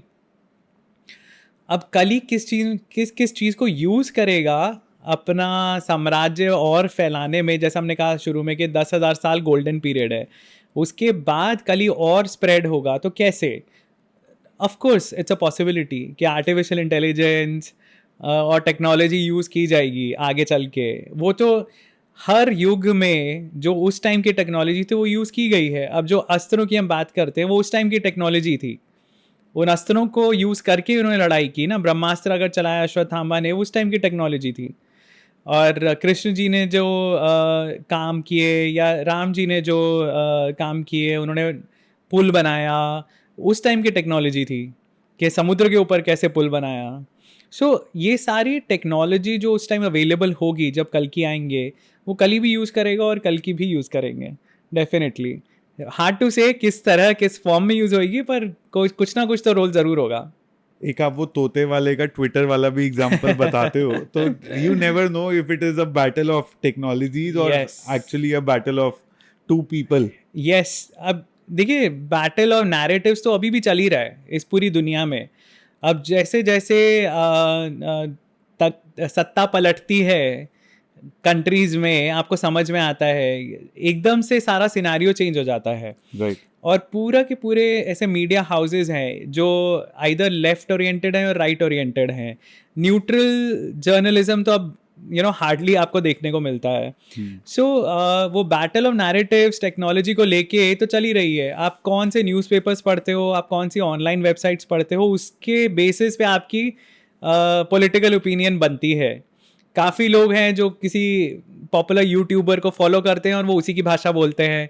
काफ़ी लोग ऐसे भी थे जो किसी प्रीचर को फॉलो करते थे और वो दूसरे रास्ते पे चल पड़ते थे। सो ये चल ही रहा है, टेक्नोलॉजी का यूज़ और मिसयूज़ तो चल ही रहा है। डेफिनेटली आगे चल के भी होगा और बढ़ेगा ही। विनीत सर, मेरा बिल्कुल भी मन नहीं है आपको जाने देने का, ना मैं आपको जाने देता हूँ ऑनेस्टली, बट आपने कमिटमेंट अपना ऐसा बताया है कि, और मैंने बहुत कोशिश करी इस पॉडकास्ट में कि मैं बातों में सर को ऐसे उलझा दूं कि सर को टाइम ना देके, पर सर की कोई कमिटमेंट है, बट इस वादे के साथ कि हम दोबारा से मिलेंगे। डेफिनेटली तरुण, हमने इतनी सारी बातें की, इतने सारे टॉपिक्स पे बातें की, मुझे भी बहुत मज़ा आया। डेफिनेटली दोबारा बैठेंगे, बातें करेंगे और थैंक यू सर। और ये मैं मेरे को ऐसा लगा सर कि मैं अपनी खुद की स्पिरिचुअल जर्नी में थ्रू दिस पॉडकास्ट 2 कदम आगे बढ़ पाया हूँ। तो thank you very much for making time, thank you very much for being who you are actually. That's very kind of you. आपको सर मैं 3 साल से जब भी मैं स्क्रीन पे आपका कोई भी वीडियो या पॉडकास्ट आता है, मैं पूरा एंड टू एंड उसको देखता हूँ, लेकिन आपके साथ बैठने की जो शांति मिलती है ना मन को, वो नहीं, वो YouTube से नहीं पता चल सकती। आई होप ये पॉडकास्ट हमने उस वाइब के साथ रिकॉर्ड करा हो कि जो लोगों को आपका रियल ये जो आमने सामने बैठने वाली वाइब है ये पहुंचे। बट मैं सर दोबारा से जब भी आप मेरे को टाइम दोगे, I will come running. Most definitely Tarun, we'll definitely plan something. और अब तो ये तो पहली बार मिलना था, दोबारा डेफिनेटली मिलेंगे और बहुत सारी डिस्कशन है, बहुत सारे टॉपिक्स बाकी है। And I hope your audience likes the discussion, क्योंकि हम लोगों को तो मज़ा आ रहा है, बट ऑडियंस को भी मज़ा आना चाहिए। बिल्कुल, कमेंट में बता देना। और अगर ये पॉडकास्ट दोबारा से विनीत सर के साथ एक और पॉडकास्ट रिकॉर्ड करना है, तो जितने कमेंट्स आएंगे मैं विनीत सर को सारे के सारे जो है प्रिंट आउट करके भेजूंगा। Definitely. Thank you so much for having me at your show, and thanks for the questions, क्योंकि आपके questions के कारण ही ये सारी discussions हुई है। So it was always a two-way process. एक इंसान की कोई contribution नहीं होती, हमेशा 2 लोगों का ही होता है। Thank you sir. Thank you so much. Thank you. All right. यार बिल्कुल लास्ट तक इस पॉडकास्ट में बने रहने के लिए बहुत बहुत थैंक यू। अगर ये पॉडकास्ट पसंद आया है तो कमेंट्स में प्लीज़ डॉक्टर विनीत अग्रवाल को रिक्वेस्ट करना कि वो दोबारा से आएंगे। मेरे पास 12 पेजेस के क्वेश्चंस बने हुए थे उनके लिए, लेकिन समय की पाबंदी के कारण सब कुछ हम कवर नहीं कर पाए। लेकिन अगर आप एक रिक्वेस्ट करोगे तो उनको इस पॉडकास्ट पे हम वापस ज़रूर लाएंगे, और 3 घंटे 4 घंटे 5 घंटे जितना भी टाइम लगेगा वो ज़रूर हम स्पेंड करेंगे। एक रिक्वेस्ट है, अगर ये पॉडकास्ट पसंद आया है तो इसको अपनी फैमिली और फ्रेंड्स में शेयर ज़रूर कर देना, और कमेंट्स में ये ज़रूर बता देना दोस्त कि कैसा लगा है पॉडकास्ट, क्योंकि बहुत मेहनत से हम ये पॉडकास्ट बना रहे हैं। कोई सजेशन अगर हो पॉडकास्ट को लेकर के तो प्लीज़ कमेंट्स में उसे ज़रूर बताना, और जो अच्छा लगा हो वो भी ज़रूर हाईलाइट कर देना, ताकि हमें पता लगता रहे क्या हम करते रहें और कौन सी चीज़ हमें चेंज करनी है। आपका फीडबैक हमारे लिए बहुत वैल्यूएबल है, क्योंकि ये पॉडकास्ट सिर्फ और सिर्फ आपके लिए बना है। आप अपने करियर में और अपनी लाइफ में सक्सेसफुल कैसे बन सकते हैं, उसका 101 पॉडकास्ट बनाने का एक अटेम्प्ट है ये, illuminate by Tarun Binlish, the only podcast curated to make you successful.